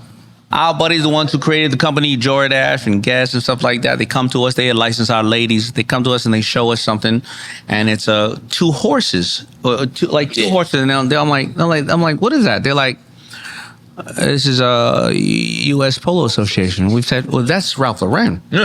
Ralph Lauren goes, you're intruding on my mark. I'm going to take you to court. They go to court. Judge looks at them and goes, all right, when you can no longer do business, you're done. Get out of here. Ralph Lauren goes, good. See, get out. He says, no, Ralph. They bought United States Polo Association from the United States Polo Association that's 100 years old, who've been making clothes for 100 years old. They can cancel your mark. So what happens now is U.S. Polo Association doesn't have to advertise, market, do anything they ever want to do. Live over there. And they do $6 billion a year. People buy that shit? Yeah, they buy that. And Ralph Lauren does all the advertising. So it's whoever has it they longest? said, go ahead, homeboy, you can play with it. The judge don't care about who's fly. So whoever has the longest, They take that into consideration. Yeah. Same thing happened to 7 of all mankind. You can prove Somebody you had had it. number Wait, 7. They take that into consideration. Yeah. and there's a lot of things. Yo, we blowing my mind. Wait. And we gotta. I feel like we gotta dumb it down for layman's us. Yeah, me. Meaning us. That shit was can I too just deep. throw something real quick? Hold on. Like, does a poor man's copyright work in that sense for time stamping? Remember the poor man's copyright? You just send it to yourself in the mail. That kind of works, but not as much anymore, because what had happened years ago was there was a guy who looked at every type of movie and said, wow, air brakes, wow, this, that, and sent in a whole bunch of trademarks. And that was earlier on, many years ago. These titles? He trademarked everything he saw in a movie. And he just sent in a letter and said, lightsaber. This, that. And what had happened was that's why it depends on you're talking about a patent, a trademark, Right. and or You have to prove that you're actually using that. Yeah. So was he successful? That person? He was. He ended up making billions of dollars off of trademarking things he saw in every single movie for the next 50 years. And no court could see through that scam? There wasn't a scam at first. The law changes against this and that. And that's why you see that a lot of brands have expiring patents and trademarks. Now, there's difference with copyright. There's difference with trademark. Right, there's difference right. with patents and everything else. But the bottom line is, I've seen it even on Shark Tank. 1 or 2 of my companies on Shark Tank, they could never, after all the advertising, all the marketing of that name they had, they didn't have it protected. Somebody else said cease and desist, and they took all the traffic after they got onto Shark Tank, and they made millions of dollars. They'll take all your shit. So what's the ultimate protection in your The protection is exactly what N.O.R.E has said in the past. It's to make sure that you cross your T's and dot your I's and understand the fundamentals of when you build a business, that you have your contracts in order, as we talked about. You can be in there with the family, but Keith knows his deliverables in our deal. Carl knows, and I know, right? In every relationship, you cannot be 50-50. One has to make a decision. 51-49. Right. You have to have all of your stuff trademark and patent, because they say that for African Americans, the number one organization that puts them out of business, and not intentionally, it's the IRS. Because you don't understand what the fundamentals are and the basic of taxes and various other things. So if you start off a business, you're already African American, so you're getting discriminated against, so your loans are higher cost, right? Plus, you're getting paid less. And then if your stuff is not in order, well, the government can't discriminate. They just have to do what they have to do. So everything from your trademarks to all that. And we learned this the hard way. But what you described before is an operational agreement, right? Between partners. It's an operation agreement, a DBA, whatever you want to call it. You have to have these things in writing. And you had said it in some other past stuff, that you learned the mistakes you had made. You went in and got an attorney.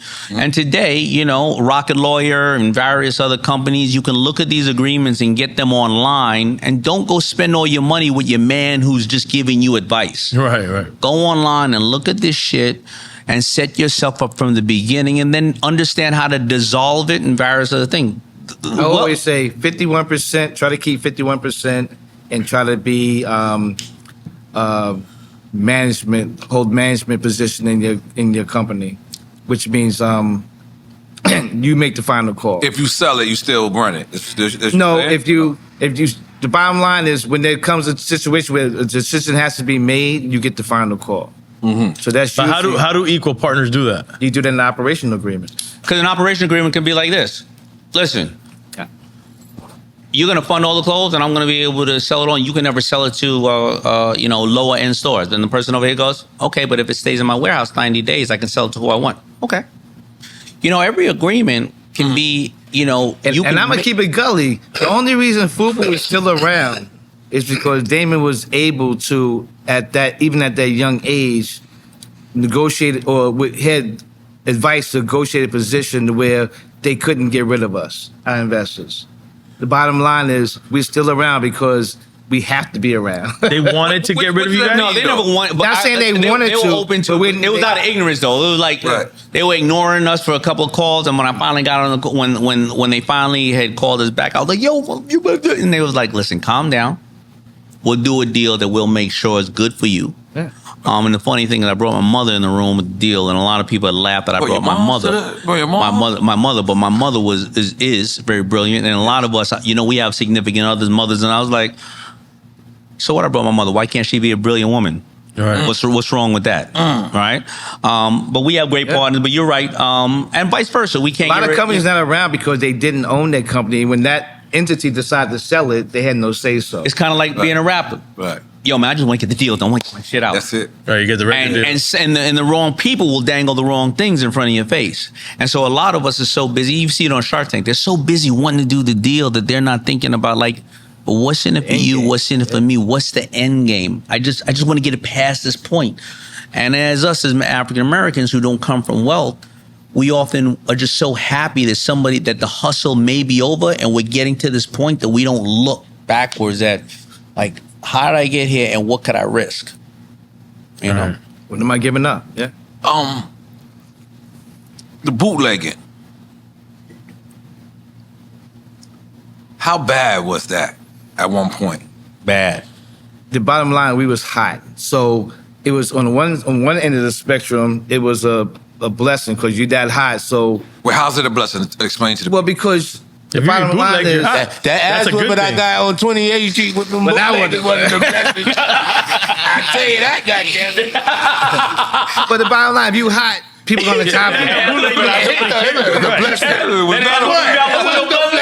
He blessed you. No, that wasn't the blessing. But the bottom line is when did they stop bootlegging us? When it wasn't hot anymore. They never did. So the bottom line is I didn't hear that part. What you said? When they stopped bootlegging us, that was the problem because now we wasn't hot no more. The thing about it is, you can get Louis Vuitton anywhere in the streets, right? Whatever. But there's no one. When people bootleg you, there's no one bootlegging. Right. There is the factory you're working with is making an extra $10 million.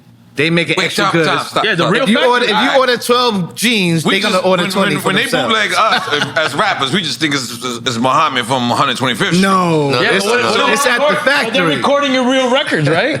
They're duplicating. That's what they're saying. I think they're ignoring this ass whooping I got on 28th Street. But you got ass whooping? Yes. He said, yo. He said, you got that. No, he said, yo. Literally. I hired some correction officers to go down there and take our bootlegger stuff down on 28th Street. I'm like, okay, cool. And get our stuff. Half an hour later, yo, come get me. Come help us out. They got us surrounded. So he said, Africans, I feel like these is Africans. I don't know. These is like, My man said, yo, we got to go help the guys, man. They down on 28th Street. We go down there. My cousin is down there. And one of our other boys is down there. And cousin's down there who took a bag out of the room. So you keep saying that. I told you that's not the story. Okay. But listen, they down there with 250 people, at least 200, 300 people surrounding them. My dumb ass go over there because my cousin over there, I got to go make sure he's straight. I don't know what happened to them. I ain't never looked back. Apparently, there's a lot going on. I goes over there. Next thing you know, there's rocks, there's bottled water. Are you in America? Nah, you guys, I'm telling you, they Eastern cats. By the way, Penalty Records was on 28th Street. He's jumping around. I'm gonna tell you the story. Okay. He's right. So what happened? We had about 20 off-duty correctionals. We go down 28th 7th Street. Everybody coming out of that building is from Middle East because we start packing up about 2-3 trucks. We have an order that says you're supposed to surrender these goods because they're all counterfeit. We're packing up the trucks. Something goes bad in that building, and just like uptown, these people all start pouring out. I'm like, yo, Keith, we in the Empire State, that's where our office is. I said, come down the block. We need somebody to help drive the trucks. Keith is like, all right, I got you coming down. We have 20 correction officers. These dudes start coming out of the building. The correction officer pulls his gun. Yo, free! This dude, like Arnold Schwarzenegger side said, shoot me. And I'm prepared to die. Plus, dude. Yeah. Keep coming down. Keep coming downstairs. Yo, I got you. He doing all this shit. I'm like, yo, Keith, we paying these dudes with guns, these big dudes. Let's get out of here. No, I'm gonna keep it real. All right, keep it real. You about to do blood sport? When I turn around, you ever seen the Dave Chappelle? When keep it real goes wrong. Yo, that's what happened. He was like this. He got his ass beat. Yo. Yeah, I started down. I was like that. Come on.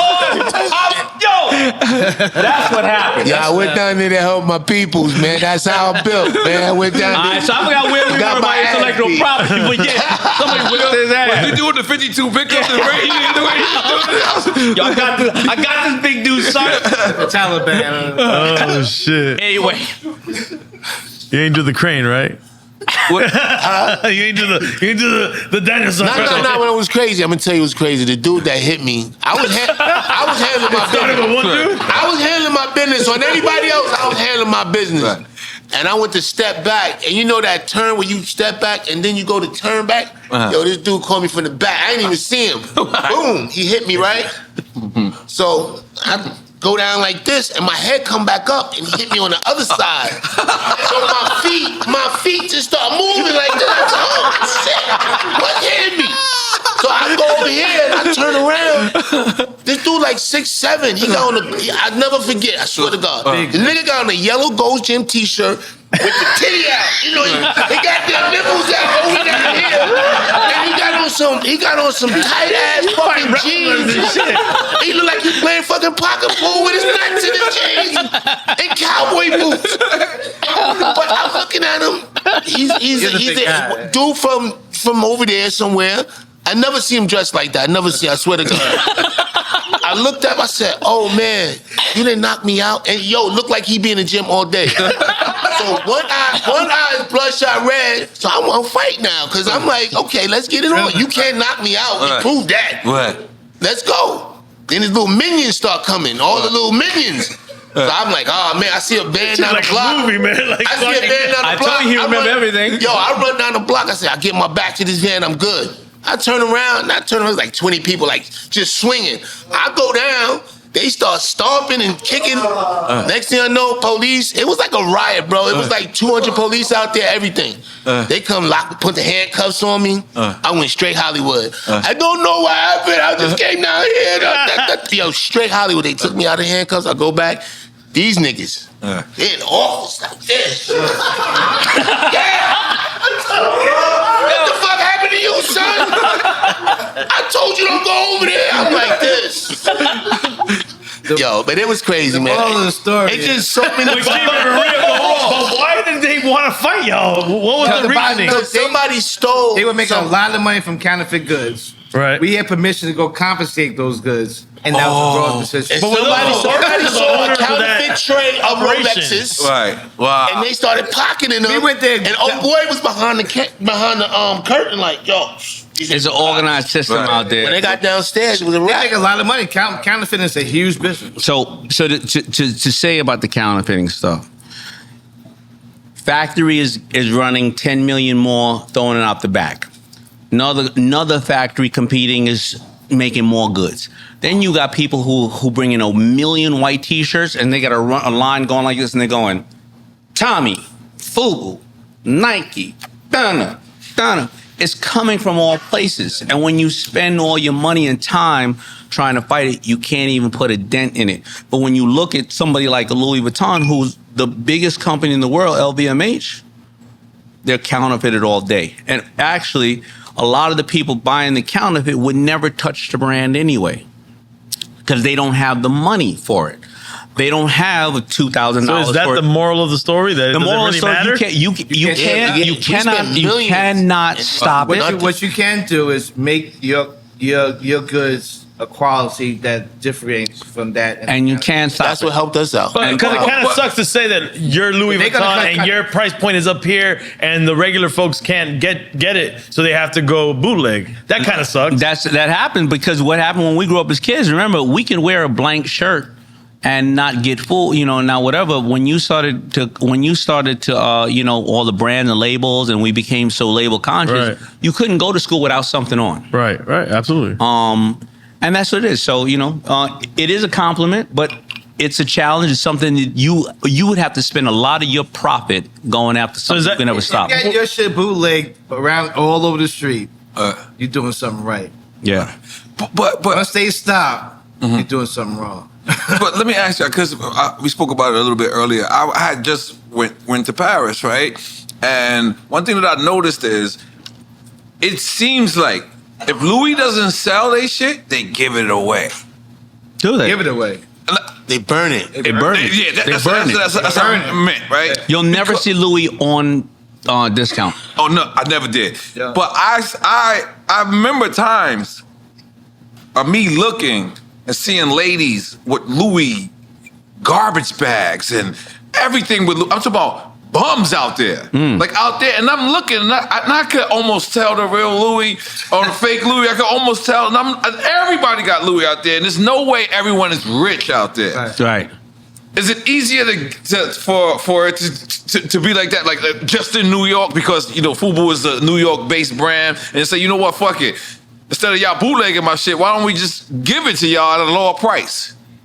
No, that devalues. No, we exploit that. That devalues, I believe. That option, but the bottom line is it devalues your brand. So because you got to remember, you sell them to Macy's at a certain price. They got to keep it at a certain price to make their margins. And you got somebody right outside in the street. Yeah, like when he was a retailer, why would he then invest in buy it? Yeah. Right, yeah. And because I would think that would be easier, right?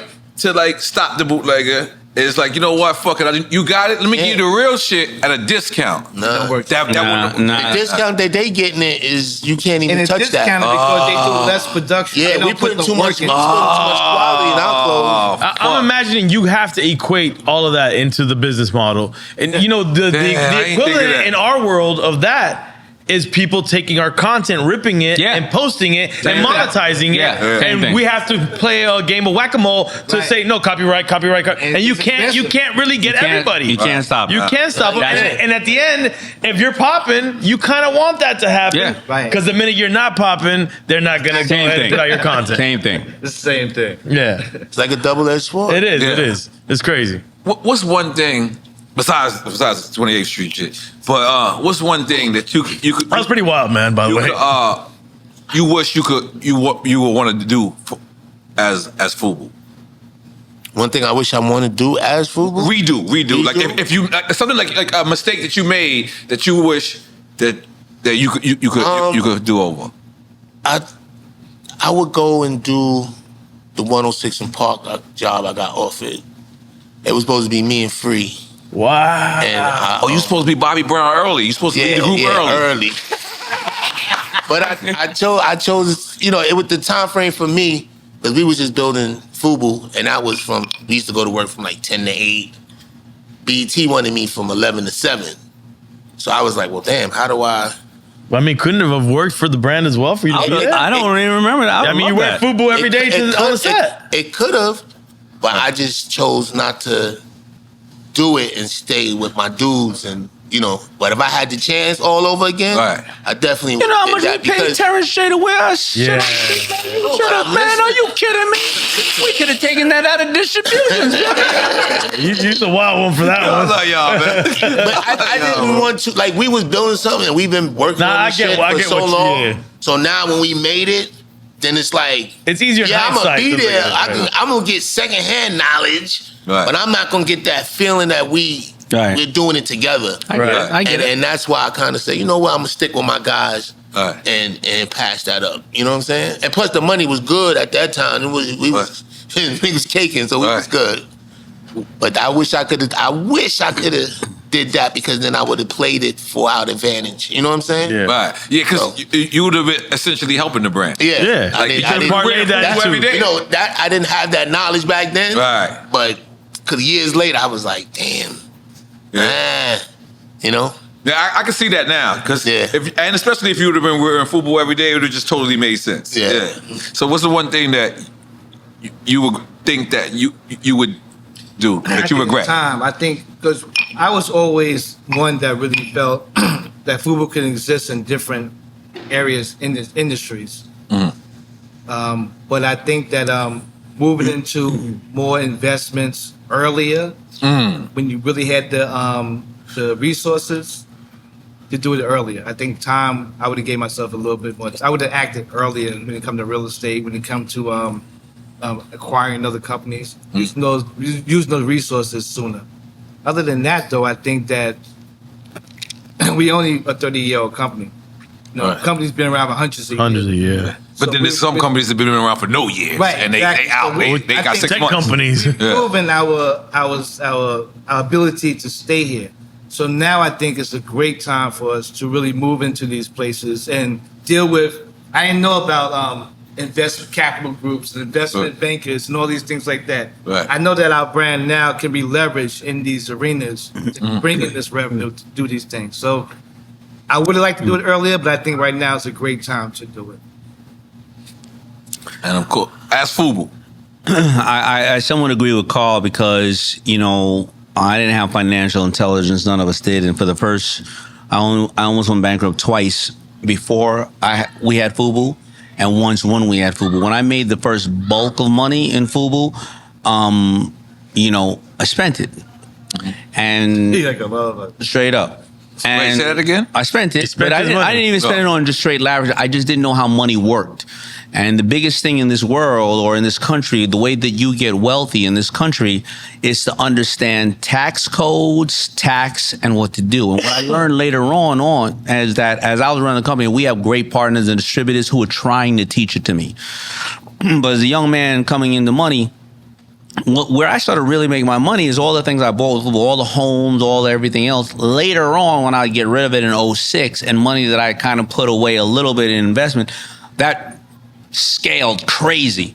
And I had 7 times that amount prior that I blew.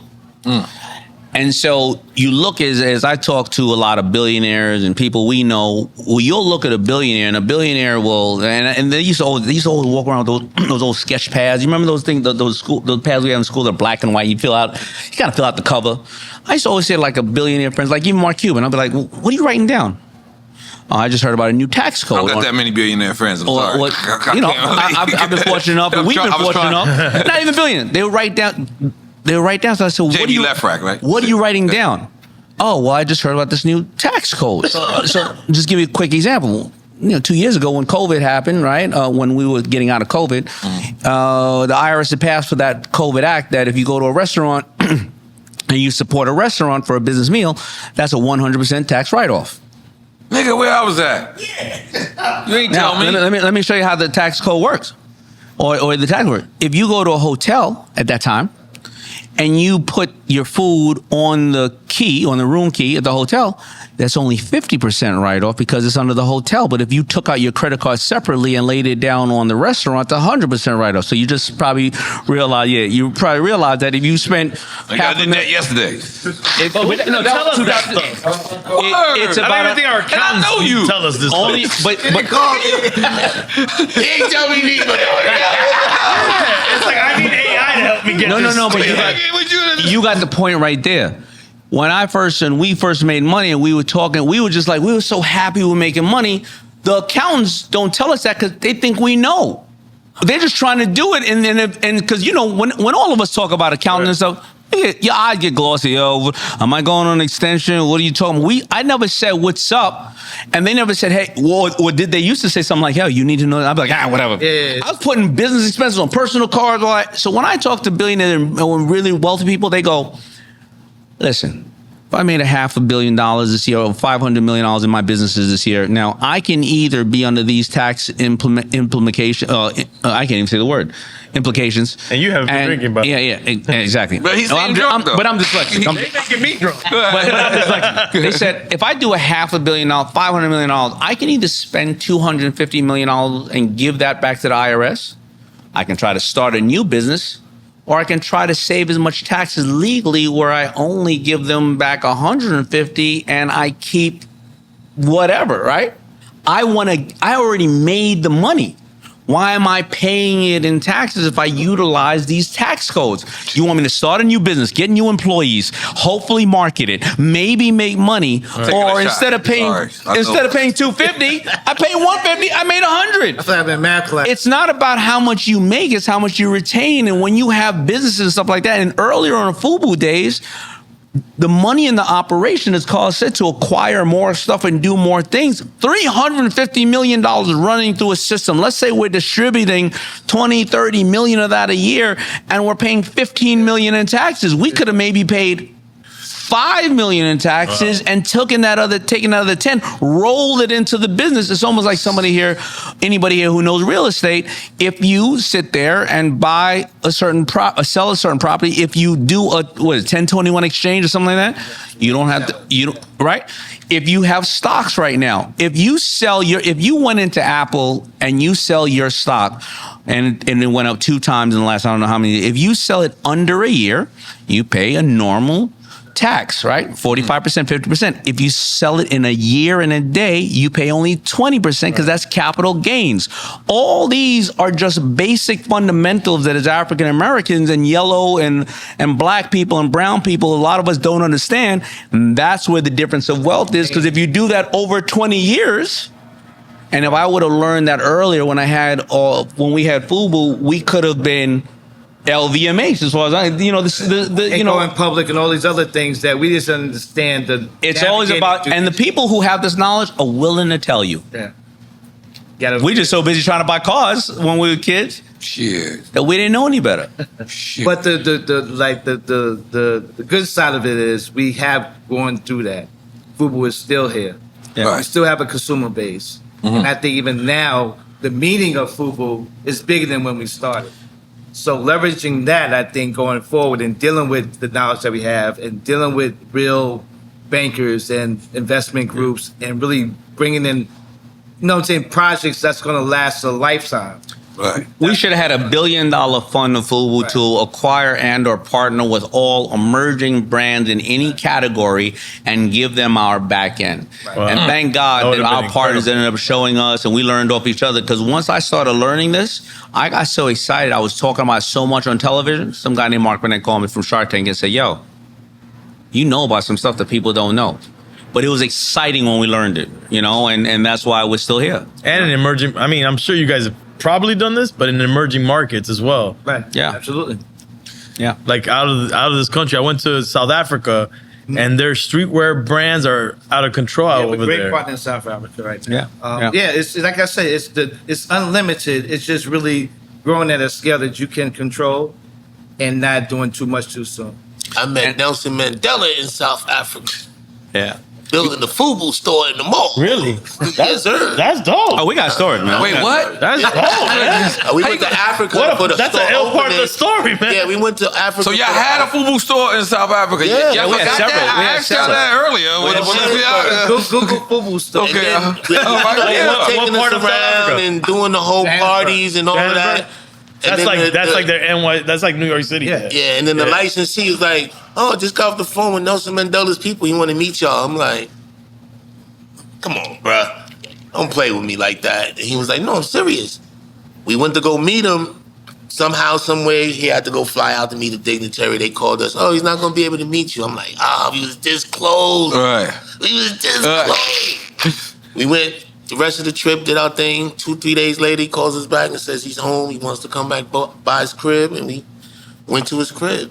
And We got so much history and stuff like that. So hold on, you can't just. I went to Nelson Mandela crib. yeah. Yeah, come on. Like, I hate how nonchalant I'm sitting like, in the, nigga, that's hard. I'm sitting What in the the fuck did you just say? I'm sitting in the living room. They're like, no pictures, please. I was like, flash off.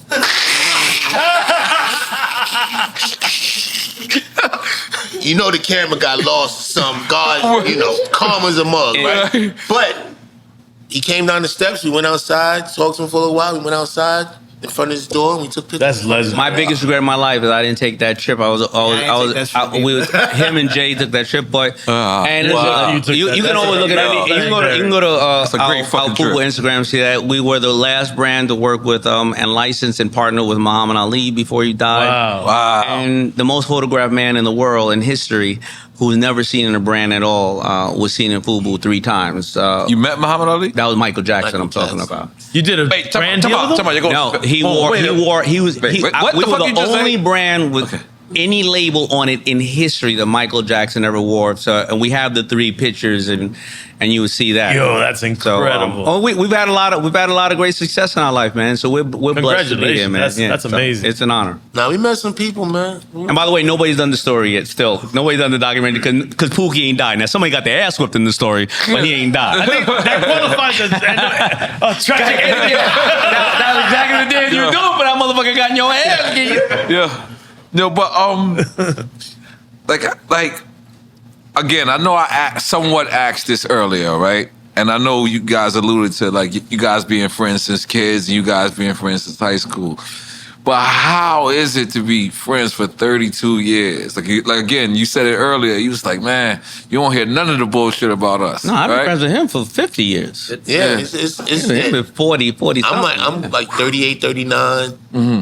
I know they like, what, 50, right? 40, 48, 50, 49, something like that. It's like brothers, man. Like listen, we have fought. I don't think we've ever had a physical fight, for though. 1 year. We've never had a physical fight. Yeah, that's a fact. And hold on. Let me just be clear. Let's be clear. I want to reiterate what I'm trying to say. There's friends who just met each other, and then there's friends. The minute they got money together, it deteriorated. Right. So I want people who is inspiring to be friends for as long as you guys been friends and as long as you guys been friends. Like I need y'all to tell me because I witnessed this. This rap game is probably one of the most disloyal. I felt more honor in drug dealing at one point. No, we understand. That makes sense. You know what I mean? Because it's like it's an honor. It's like, yo, don't do that. I won't do that. Harsher consequences. But in hip hop, sometimes it's like, if he ain't gonna do it, I'll do it. Yeah, I got it. What? Why did you just do that? Like you were wrong for doing that. Yeah. And then you guys are this long relationship. There's so many people that's gonna watch this show and gonna say, I need to know how the fuck they kept it together. We know that y'all had bad times, but how did y'all keep it together?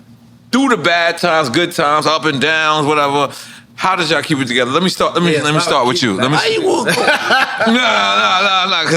you loosened up. Come on. I always credit it to us knowing each other before the business. Like we were super cool. That's important. Since we was young. You know what I'm saying? Mm-hmm. We grew up together. We experienced a lot of different things together. We experienced a lot of firsts together. Mm-hmm. So even when we was doing FUBU, everybody was kind of doing their own thing. Separate. This dude is we doing the brand, but we got different projects we working on at the time. Okay.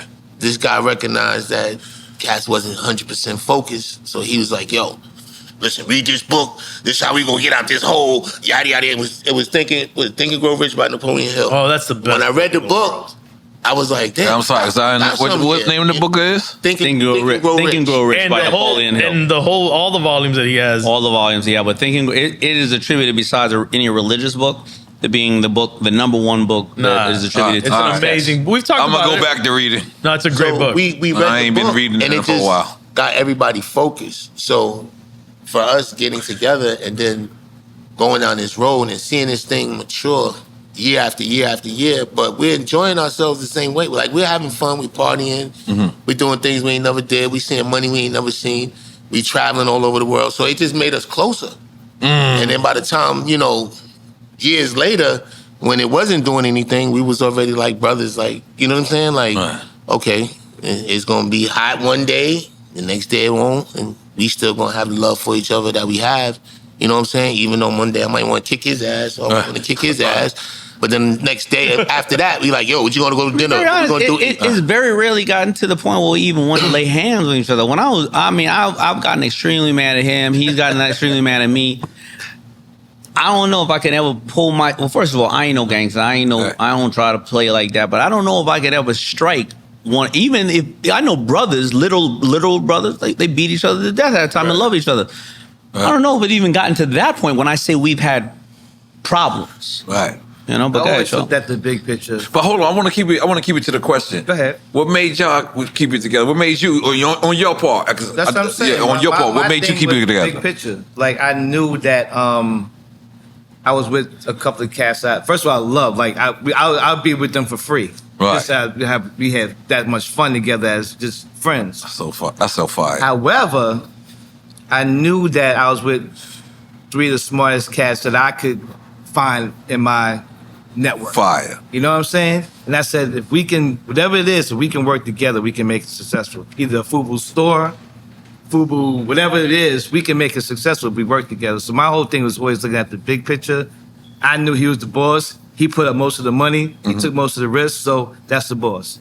I knew I needed Key for certain things, needed Jay for certain things. My whole thing was to try to make sure that besides my ego and besides trying to do everything my way, to work together, because the only way we're gonna make this shit happen is we work together. And at this point, even now, as successful as Daymond is, he still asks about FUBU. Right. You know what I'm saying? FUBU is still a part of his story. So the more successful FUBU is, the more successful Daymond is. You know what I'm saying? So we still have that bond together to make this whole brand successful, in my opinion. And that's just my goal for the next, decade. Yeah. Same question. I think that first of all, we've had a whole lot of really hard discussions with each other when somebody's falling short and been like, yo, we can replace what you're doing. You can still get distribution, but you won't have the job. You won't have the title. We don't like what you're doing. You're going wrong, or you're not stepping up. And that's after years of faults. No, but I meant my bad. I'm sorry. I meant the relationship with you guys. Yeah, but I'm saying that the business part creates a relationship. Okay. Right? My bad. Okay. But second of all, I guess the best way to say it is it's each of our job. We've never exploited a weakness. I will never exploit his weakness and vice versa. And it's our job, I think, as brothers and partners to protect each other's faults. Because if he looks fucked up, my candle don't shine brighter if his is blown out. You know what I mean? We all look fucked up, and it's my job. Now, if he wants to listen to me or not, that's cool. But then now I got Carl as the backup, and I got Jay as the backup. And sometimes they don't want to listen. Like one of us go, well, we ain't fuck with Joe on that. Go ahead, man. But it's my job to protect him, my job to protect him, and his job to protect me when I'm assing out, because it hurts us all. Right? So I think that we never exploit a weakness, and we protect each other. We may not agree with you. We may not co-sign on what you're doing. We'll say, yo, man, I ain't fucking with you on that. Like, hey, you want to fight those cats and keep it real? I told you we hired these people to do so. And that dude looked really big. I told you we hired these people for that purpose. But the bottom line is, I gotta protect him. I gotta protect him. Even if he stabbed me in the back, we'll get over that. He stabbed me, or vice versa, which we don't do. I gotta protect him. That's what it has to be. And it's been a fun ride. Yeah. To start a business, build it up to whatever it is, 350, 100 million, whatever it may be, with your best friends and ride that ride. And who else? Come on, N.O.R.E. Who else is gonna do that with us, right? Who else? Like, we've been through. You've lost a wife. We've been through divorces. We've been through new births of children, parents dying, cancer. Like, who else am I? I've been on this planet 55 years. I may last 10. I may last 15 more. I may last 20 more. But or 100 more. But who else am I going to start that relationship with besides these cats who know every single aspect of my life? You know what I'm saying? No, it's the investment. So let me ask you. Sports Champs, Underdog Fantasy, we back. want to say first and foremost, to the Drink Champs Army, you guys have been hitting me up saying you're making money, you're winning money. That's We're right. proud of you. That's what we do. Continue to download the Underdog Fantasy app. Download it. Yes, sir. Use the code. That's right. Drink or champs. You guys or will drink work. champs. Use the code Drink Champs. It could be Drink or Champs. But just use the code Drink Champs. Yes. Yes. There you go. So we're gonna get right into it. We're doing game one. We're doing 2 game 1. Let it be round 1 though. Okay, So, wait. here we Let's go. The first game we're gonna do the number 5 seeded Orlando Magic against the number 4 Cleveland Cavs. Okay. Only because game 1, so that's what we're gonna go with. So they split the season 2-2, and we're gonna go like this. The points. Jared Allen averages 16.5 against the Orlando Magic, so you're gonna go higher or lower in game 1. Lower. Game 1, I think lower. They are playing in Cleveland though. Just throw it out there. But Cleveland's cold. It is. It's cold like a motherfucker. Okay, Jared Allen's gonna go lower, EFN. I say lower. I think he's gonna go higher because he's an explosive player, but Sonny. I think it's springtime, so the weather's warm. I yeah, think that's right. higher You as going well. higher? Higher as well. That's right. I'm gonna go lower with that one. And Gonna Dave go Chappelle lower? might come out too. Yeah. Now, the all-star player, Donovan Mitchell, he's averaging 27.3. Will he be going higher or lower in Cleveland? I got him higher than 27. I got him higher too. 'Cause I just like it. I like his name. Spider That guy's a Mitchell. baller. That guy's a baller. Sonny? Yeah, I'm going with Definitely whatever higher. Sonny says, I'm going with it. He's definitely higher. It's Yeah. working, so I'm not mad at that. Now, the Orlando Magic, they have a center named Moritz Wagner. He averages 14 points against the Cavs. Is he going to go higher or lower? I'm gonna go higher because he sounds like Wagyu beef. Yeah. Wagyu. I ain't mad at the Wagyu beef, though. Horrible reasons to go. Wagyu, prime time. Might be a good reason. Now, going back to the rebounds, Jared Allen averages 10.5. Would that be higher or lower in the first quarter? Will he get more than 5 rebounds in the first quarter? Nah, he lower. This is real. What was his Drink average? Champs Army. He averages 10 rebounds. Will he get 5 in the first quarter? Correct. So that's 2 1/4 for the first quarter. Roughly. And you got him at 5? Not me. Untough. I got him lower. Yeah, I say lower I got as him well. lower. I got him higher because in What? the first quarter, this guy gets like 10 rebounds, and towards the end of the game, he fades away. He I fouls got him out? at higher. But you don't see that average? 10. That's what he 10. averages But against the he opponent. got some big time first quarters. Okay. I ain't mad at that. I ain't mad at that. Now, Moritz. Pulled out the brush every 5 minutes. Now, for assists, Donovan Mitchell averages 7.3 assists. Will that be higher or lower? What's your pick, EFN? Higher. Higher assists? I want to say lower. I think he's Whoa. going to go on a scoring binge. Playoffs are a different beast. That's and right. So you count on other guys to score. That's right. It's lower scoring, lower than 7.5 assists. Oh, no, I'm disagreeing with you. I think N.O.R.E. I'm going lower.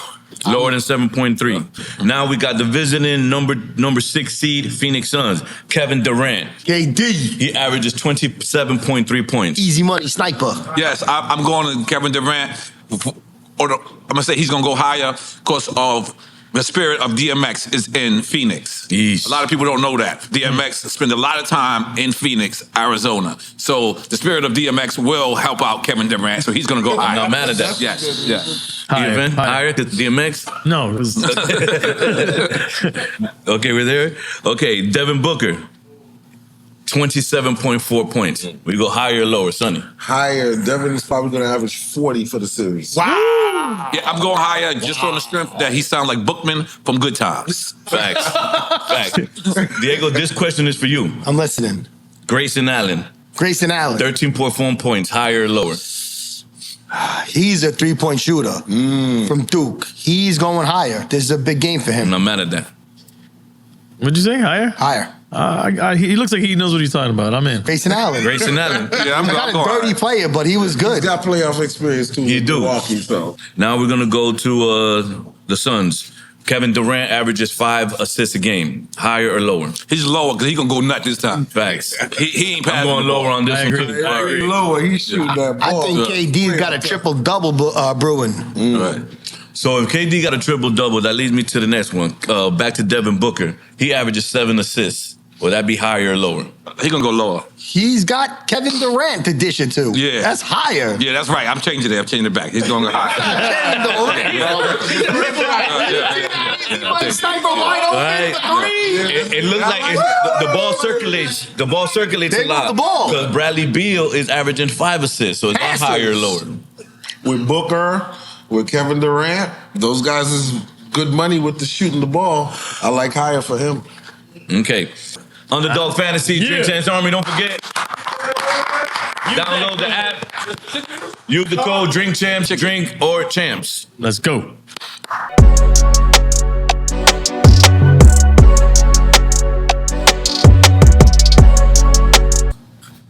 Did Shark Tank help the FUBU brand?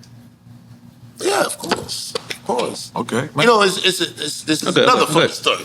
Yeah. We were gonna be the first reality show on BT. This guy didn't want to do it. We didn't know why he didn't want to do it.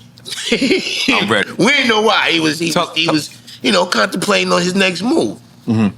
But his next move was Shark Tank. So I understood why he didn't want to do it. You know what I'm saying? But by him doing that. But what was the reality show? It was, What? Is it? I remember that one. What's going on? It's revelations right now. Yeah, listen. We shot that show. Let me tell you. I'm listening. These niggas told you they was fried, right? That I had the best memory, right? Yeah. I'm telling you. Right. We shot that show at Lionsgate. Nobody picked it up. No, I'm talking about the BET joint. Was that there? Huh? What are you talking about, man? The BET. Oh, man, go ahead. See? Listen. Yo, N.O.R.E, let me get back to you. I'm listening. Anyway. Go ahead. If we shot it or not, I didn't know all that shit happened, but I know that shit ain't go through. He went to Shark Tank.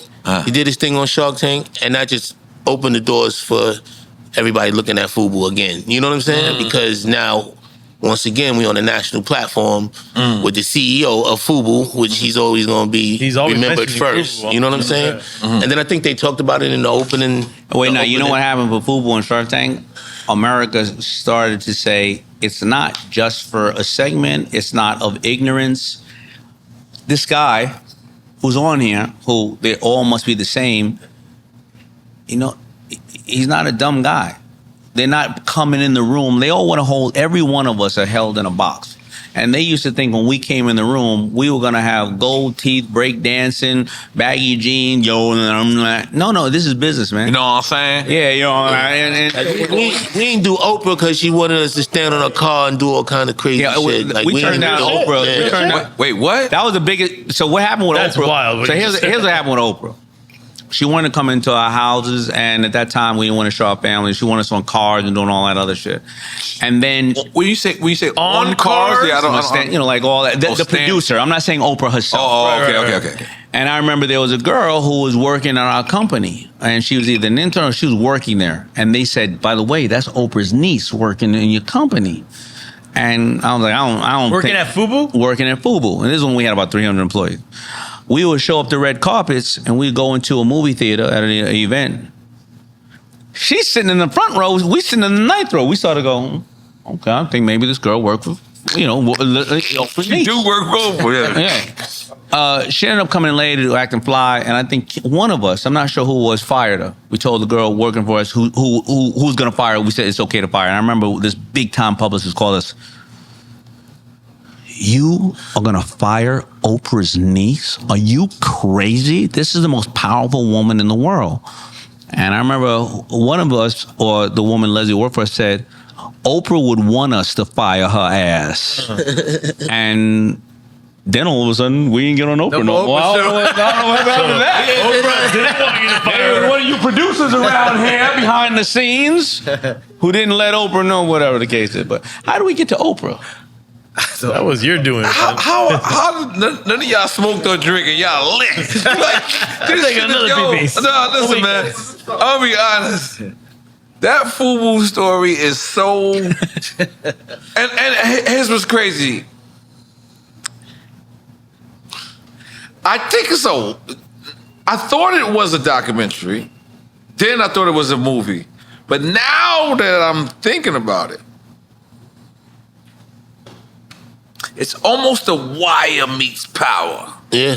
Yeah, It's definitely one of those. Entourage, somewhere in that too. It's It's Soprano. You know about Entourage. I ain't want to know if you knew about Entourage. It's Soprano. What? Yeah, I think it's Sopranos meets Sex in the City meets Wire. No, it's The Wire. Come on, let me get this. Let me get this. Let me take. Go get at that, baby. Get at that. Let me take this. Get at that, baby boy. It's The Wire. Mid-America, maybe a little bit. It's The Wire. Entourage. That's it. It's The Wire meets Entourage. Ooh, this is a great fucking story. Realize when me and Daymond started the idea of FUBU, I had just came home from Rikers. You was in jail too. Make some noise for Rikers out. You know what I'm saying? And I'm not saying that. I'm not saying that. Real talk. This is not even celebrating that shit. Hell no. Not long. I did less than 6 months. No, say C74. No, but that's that C74 era. That's the toughest shit ever. But the bottom line was, I didn't want to go back. Yeah. You know what I'm saying? That's 6 months is 6 years in today's time. I never want to go back. That was the bottom line. Now let's make some noise. In meeting, never want to go back. Here you go. And meeting Daymond, I had my first child at the time, and meeting him at that moment, you know what I'm saying, was me either trying to figure out how to be a better criminal, or use this because we kind of stopped hanging just because he was moving to that side of the world. Oh. And so when you came home or whatever, I even really forgot about that. Yeah. Wow. So it's a lot that like I said, it's 4 different stories in one story. You know what I mean? That's the reason why. Keith got an amazing story on his own. Dope. I think what you said at another time we were talking, you said when you didn't realize how your impact was and you never went outside your world. Yeah. And when I was going on the tours as a roadie on the tour, I think Keith was also a street dude. I don't know if he was doing, I don't remember if he was doing any of that stuff, but I remember Keith saying to me, he was on the road to nowhere. And when he went on that road with me, and he saw that there was a bigger world where LL was doing what he loved and people were screaming and shouting and he didn't have to look over his back, he said, I remember you said something like, yo, that's when I said, yo, I'm going to leave that behind. I'm going to leave anything behind and roll with you because you can live. You can come out of the hood and do what you love and live and make money. I had the wrong friends. I had everybody that was selling crack, getting them football numbers, going to jail, dying. And then I had these dudes where I was going on tour and doing different shit, going out of town at 15. I was like, Mom, can I go out of town? She was like, I ain't got no money. I said, just need $50. Let me get $50. We gonna share a room, 2 room, $50. I'm good.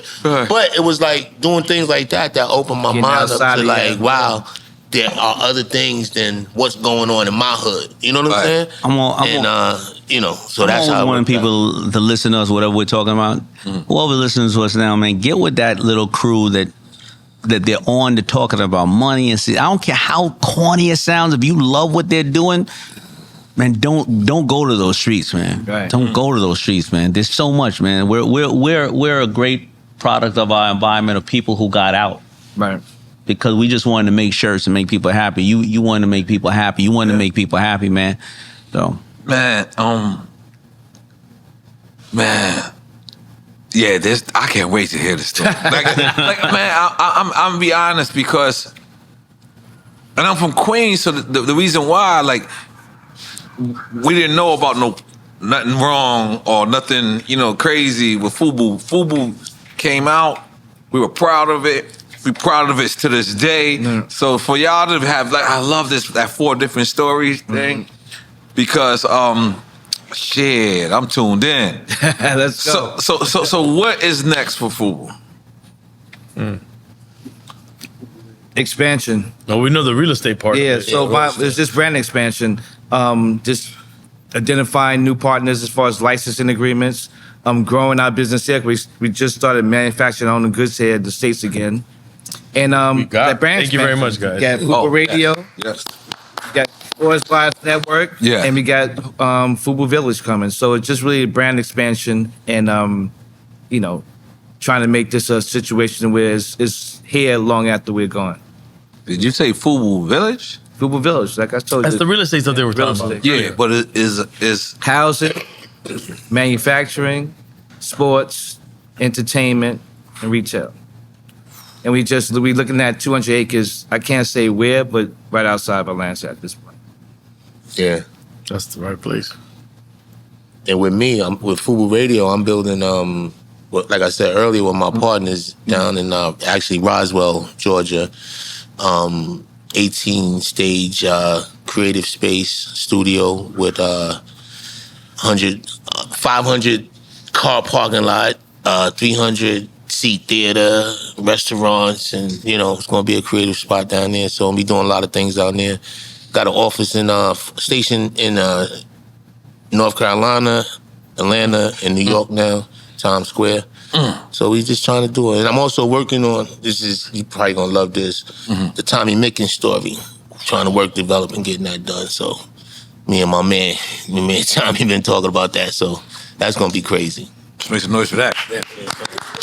Is everything connected though? Everything FUBU related? Like you guys are all partners in each other's ventures. So go ahead. Say it. Exactly what we've been talking licensing. about. Like I will, let's say at FUBU Village, it's my project, but I get permission, a licensing deal from my partners. So I pay them a royalty. So you're licensing from your own entity. It's just because he's a partner, he would get a license at half or 75% off. Yeah. What anybody else is, because you want your partner to be able to grow the business. And FUBU was always 4 of us, so we could be at 4 different places, 4 different times, 4 different businesses, and 4 different minds, right? Like EFN could open up Drink Champs Bowling, and I ain't got to necessarily agree with that. I could license it at a discount from my own. Yeah, you can say, listen, my own IP, and you can say, here's our rules, man. Just don't do this, and because you're a partner, you be like, absolutely, I got you. But then go run it, and then you don't bother me.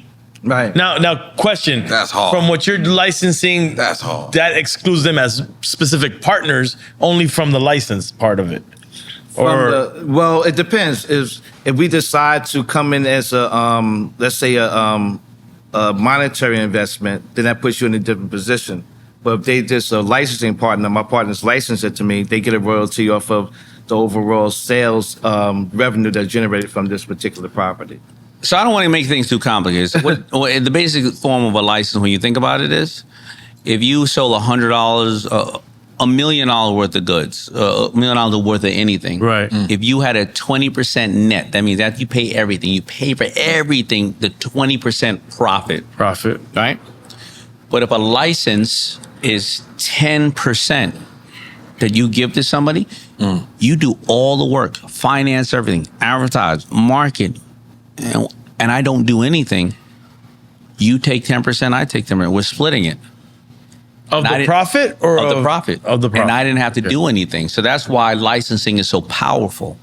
Right? And it has us, and we usually put in a place where there's a minimum. Like a minimum guarantee? A minimum Correct. guarantee. You're supposed to do X amount of business over the years. And that can get complicated. But in my... that scales up as... that's what I usually see a license as a minimum guarantee. It's a minimum guarantee. That's what we do normally in our world. Because you want people to have some skin in the game to get your name in the first place. Yeah, and we don't want to go into too much detail to get people confused, because licensing can be...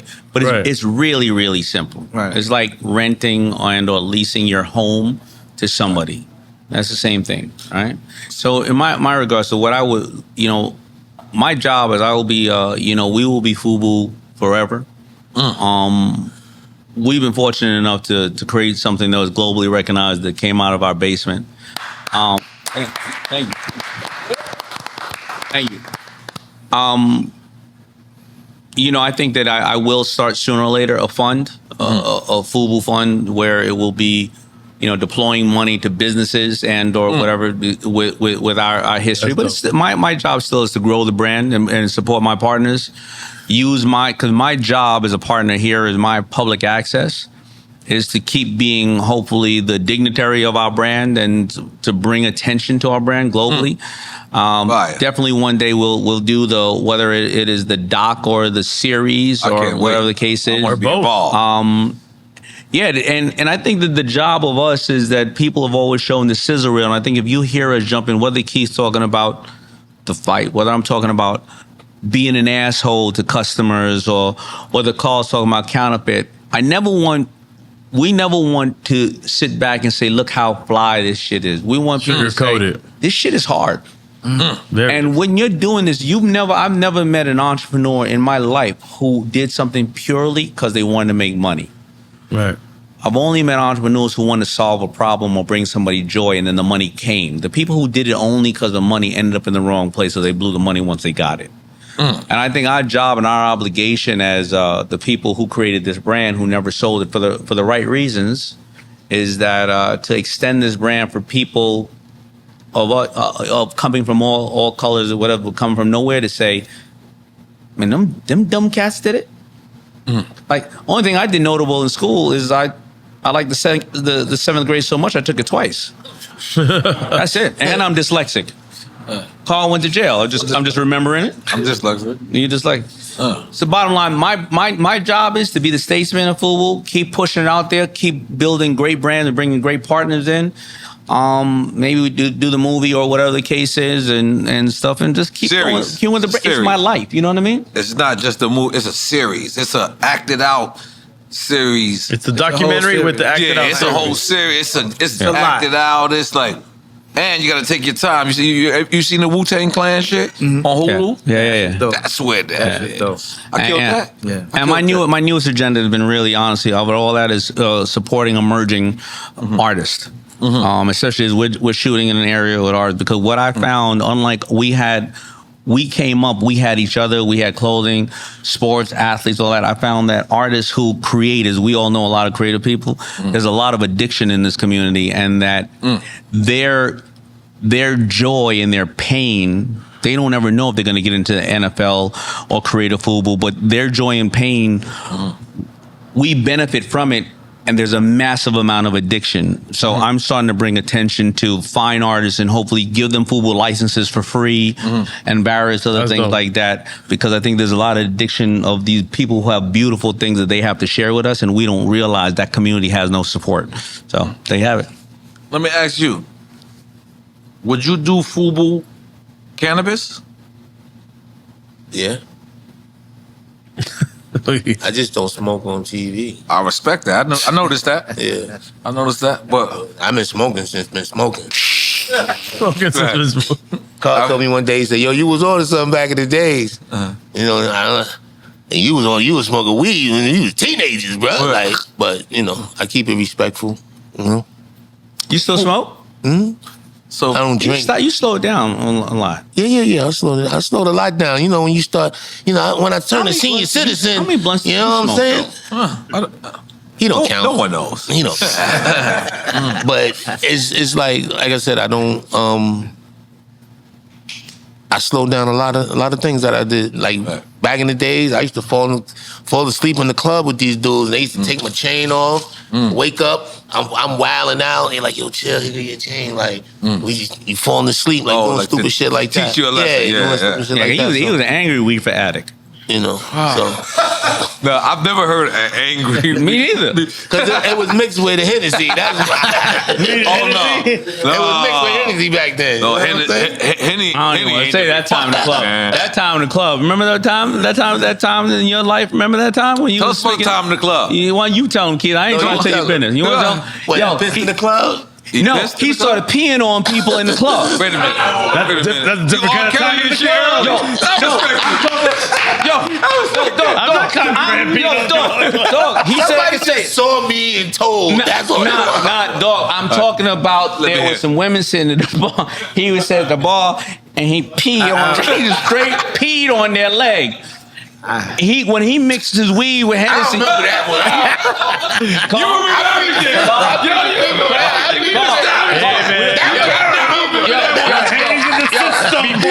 Before they closed the Palladium in New York City, the week before you remember when he peed on? I peed at the bar and hit the floor, and then they sprinkle on their toes and their shoes. Listen, man. They told somebody, he said you yo, it was the bathroom in the Palladium. What?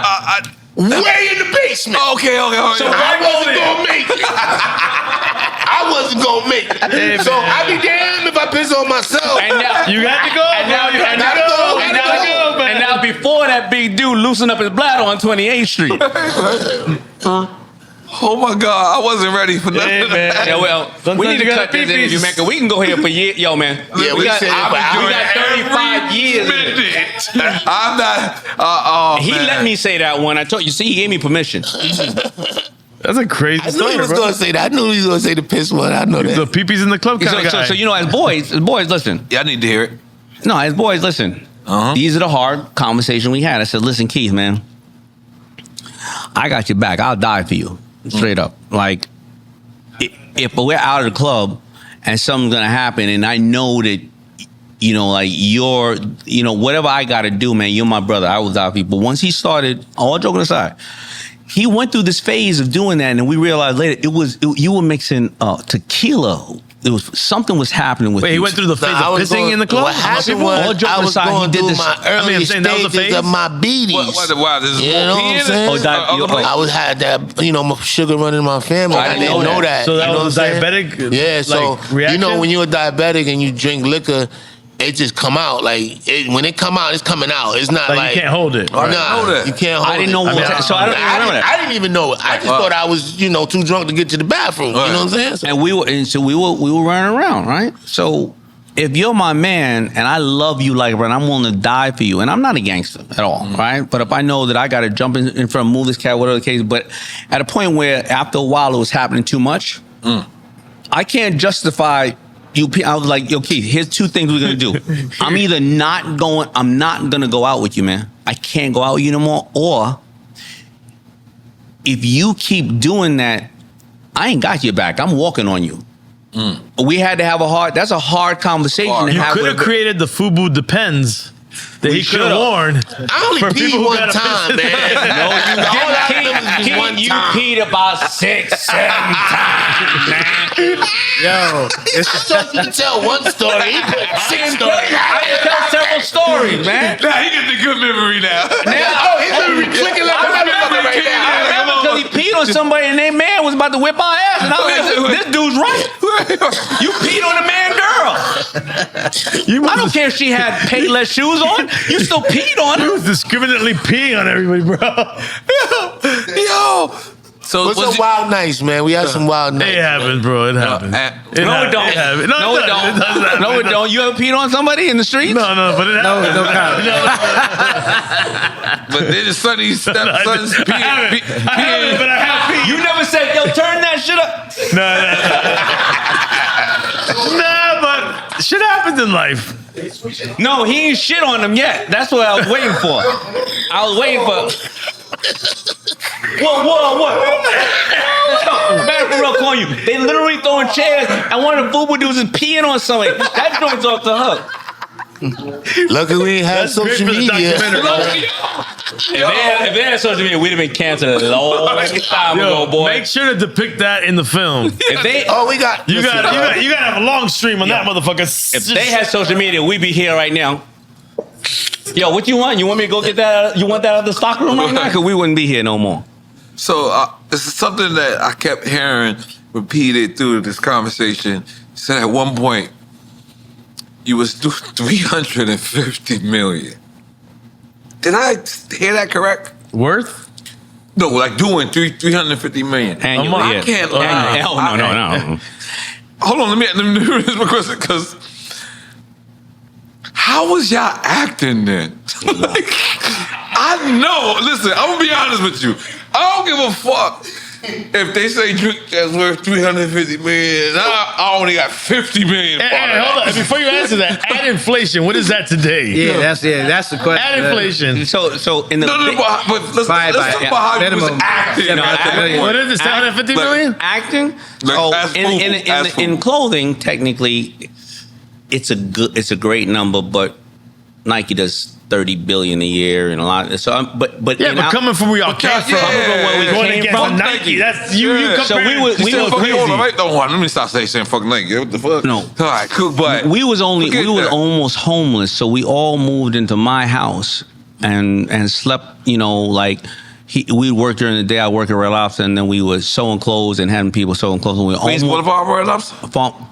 I worked in Baldwin, and I worked at Sunrise. Okay, but and he worked uptown in Manhattan as a building manager, and you worked in a factory, right? Odd jobs, yeah. Yeah. So, why you laughing at your odd job, bro? It was an odd job.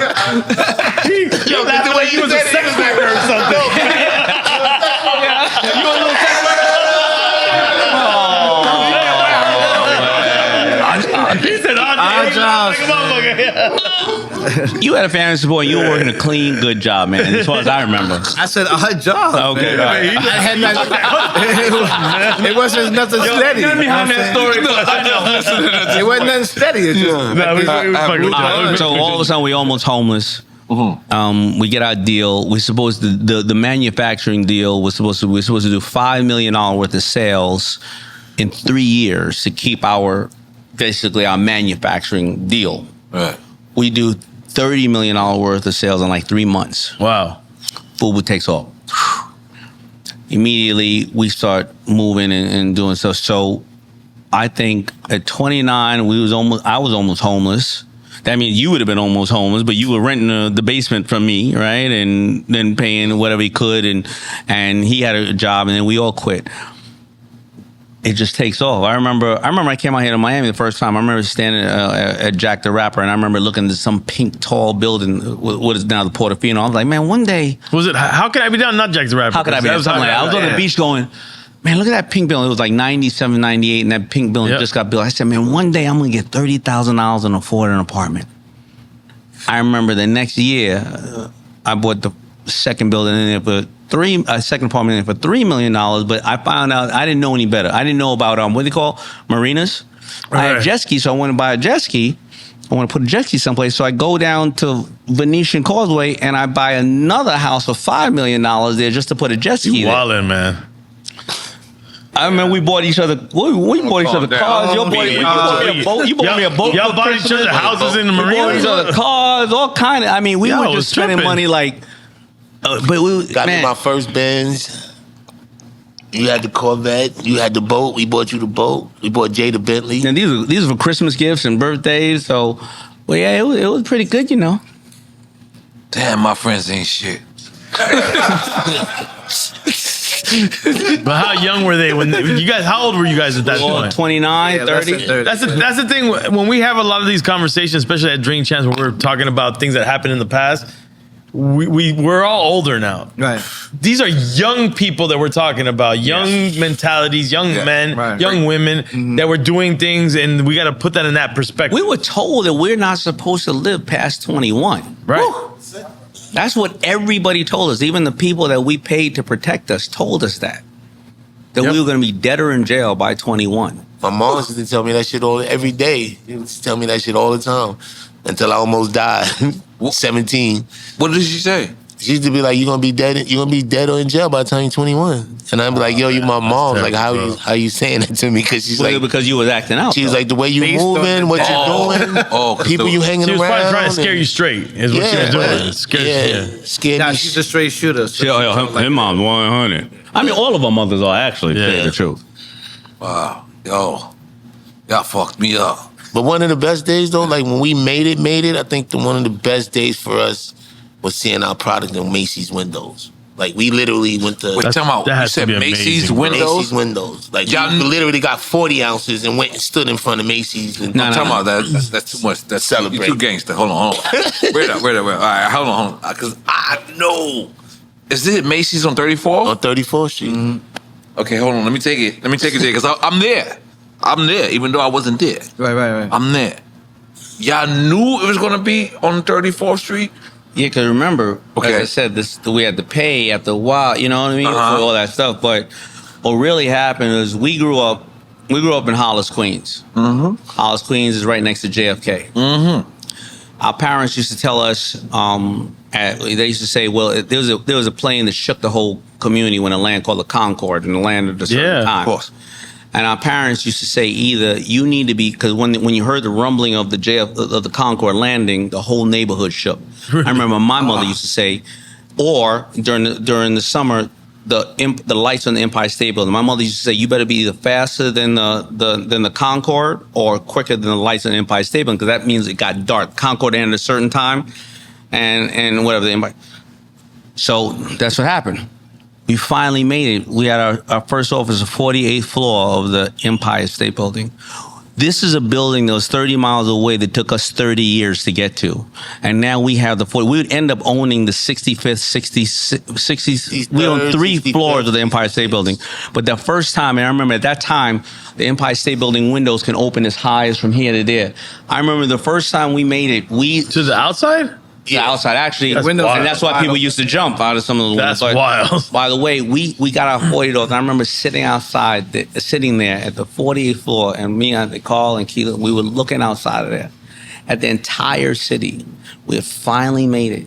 The next day, I just got a brand new Lexus, and I had the 1,000 CD player in the back. The 1,000 of them. It took me a week to open all those goddamn CDs to put them in there. And we sat outside of Macy's with the coldest 40s from Papa Kim's. We opened up that trunk, and I made sure every girl seen that I had every CD in the world in there playing. And we rolled down the window and blasted that music as much as we could right in front of those Macy's windows. We would later on be the first people to ever physically sit in the windows of Macy's for 8 hours while during the promotion. During a promotion, You guys physically sat there. And then next week, I remember driving that car home, and somebody carjacked me. Sounds about right. The dudes who our friends who used to rob people caught me on Long Island, and they dragged me. They got you. They caught me. They saw me. They saw me driving that Lexus. They dragged me to the back. I had tried to move as fast as I could out of the neighborhood.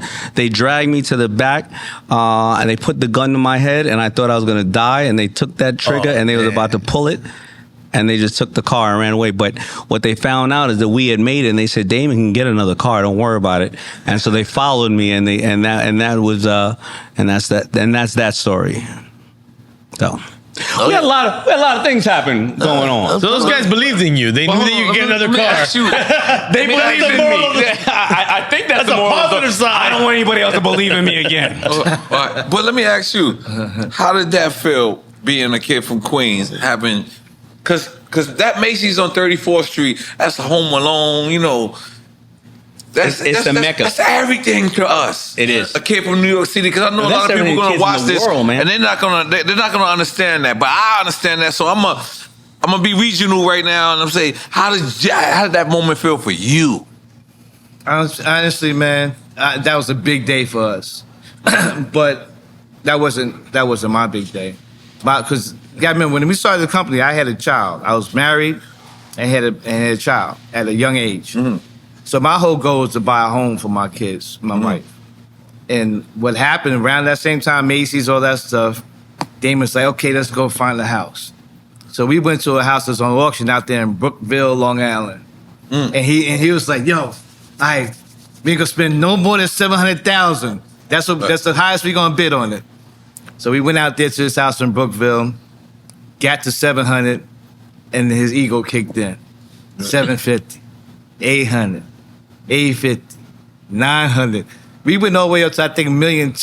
Didn't get the house, but we ended up getting another house. But what that told me was, you know what I'm saying, we in a different game right now, and he got my back. You know what I'm saying? So it's times like that I remember more than, I guess, the Macy's thing, because those are goals I was trying to set, the home buying, taking care of my family, just getting a daily paycheck, a weekly paycheck from some shit you build out of nothing. To me, that shit was monumental to me. So that's what the things that I remember the most, just really creating something from nothing and be able to pay my bills with that shit. I ain't gonna lie, I gotta make some noise for that. That was awesome. But what was in that moment, man? Because for me, being from New York City, on the 34th Street, it was 34th Street and 42nd Street. Once you conquered the Coliseum, that was the next move. Yeah, 40 Deuce is the next one. That was the next move. You gotta conquer the Coliseum, you gotta conquer Gertz. But then 34th Street is bigger though. Yeah, that's it. Because there's a lot of more other people. This is kind of international. This is going international. We're going up the block. Yeah. How did you feel with having your motherfucking clothes in 34th Street at Macy's? No, I mean, it felt good. At that time, we were still young, too, so the brand was still coming up, you know. We used to do this thing where we say one time where we would walk down a block and still see people in our clothes and be like, one time, everybody be like, where, you know. So it was still new for us, but having it in Macy's window, especially like even my boy Jay, he got fired from Macy's, so he always had this personal thing. He worked for Macy's? He worked for Macy's, so he got fired for, you know, supposedly stealing like a $3 tie. And he never forgave him for that. But you know what I'm saying? And Jay ain't no thief. But to see us come back and see his face that night and to see all of us I remember there, he said to the guy, next time you see me, I'll be selling to you. Yep. So it was big. And then, you know, Macy's Windows is historic, bro. Like, for us, it was the first time, I think, Urban Fashion Company graced the windows of Macy's. Carlton E, I think, had done it. Yeah, I think he did it initially. But we was in the windows, though. That's right. That's big, man. So this is pretty much my last question. There's so many other people that's from Queens or from Black 4 people that's together. What was the moment where y'all actually sat down and said, this is what we're going to focus on? Me and EFN been friends forever, right? I recorded his studio. He's been in my studio in New York. But we had invested in Drink Champs 9 months and kind of didn't make anything back. No, we didn't make anything back. But it's so impactful. That's the only thing we got back was the impact. Just the impact. Right. But no one knows that. So we just kept going. But there was times we were like, hey man, what the fuck are we doing? Yeah, really, Like me. This is not lucrative. Was there any time doing FUBU where y'all was like, damn, bro, are we sure? Were we doing this the right thing? I don't think anybody's ever asked us that. So when Carl and I started in '89, we started it. We were doing this thing. Carl, like you said, he had a family. He had a child. And he had a wife. She said, "Yo, what are you doing? You got to take care of us." And I think that we closed it down because we ran out of money. Wow. When y'all first started? You closed down the brand? We stopped. 3 times. Damn. And then so I'm sorry, but is this before or after the Super Soakers? After when we started putting the actual physical name FUBU on product. Okay. Close it down. Okay. We closed 3 times from '89 to '92. People need to hear this. Carl says, I got to take care of my family, can't do it. I'm like, whatever, cool. I ran out of money, $1,000, $2,000. You're the financier. I'm the financier, whatever. This is no big money. People start seeing us, yo, man, I saw you at the flea market, whatever. I need you. My boy Jay comes back. He's fighting Desert Storm. He's like... He's in Iraq? He's all right. He comes back. He said, yo, man, what are you doing? I want to go to Fashion Institute. By the way, I got a little bit of money. He gives me $5,000. We started again. Carl no longer the picture, not necessarily. Cool. It starts to get momentum. We run out of money, close it again. People, yo, I saw this stuff. I like this stuff. Carl comes back. Jay says, yo, let's rock. I'll move in your house with you. I'll work during the day. I'll put some rent. Keith says, I'll move in your house. I'll live in the basement. I'll put some rent. This is wild. Carl says, I'll come back. I then go and we mortgage the house. I work at Red Lobster. We all are working off and on shifts. The FUBU brand then comes back again. It's not big. We get that call. We for 3 years though, up until like 95, 92 to 95. So hold up. This is a 3-year span that this is happening. This is a 7-year. This started in 89. This is a 6-year span. So right around 90. 89, you said? 89, we failed the first time. Started again in 90, failed again. Started again in 91, failed again in 92. Then we all just come together. We live off of shit beans and whatever the case is. Mortgage, rent the house. 40 ounces of 40 ounces. And people probably saying to you, you're failing again. everything. I got a wife. So that's what I heard. They all laughing at us, not talking to us. 95, we start to get some form of traction. 96, we start to get a deal. Wow. Millions of dollars in the bank by 98, 97, 98, and we're globally recognized at that time. But that's how the story goes. Yeah. I don't think I ever recapped it in that way. And it was about partners coming in and out, and we all saying, "Yo, we got something bigger than this, man. Work your day job. Don't save money. Put it into this shit. Move into my house. Sleep on the floor. Sleep on the ground. Get your wife. Your wife's mad at you. I don't care. Go ahead. Let's rock." Sounds about right. They killed it. So then you wonder why we still brothers. So I mean, what we gonna do after that, man? Y'all been through everything. Through everything. That was hard. Take a picture. Thank you. Y'all ended it the craziest way. Take the picture.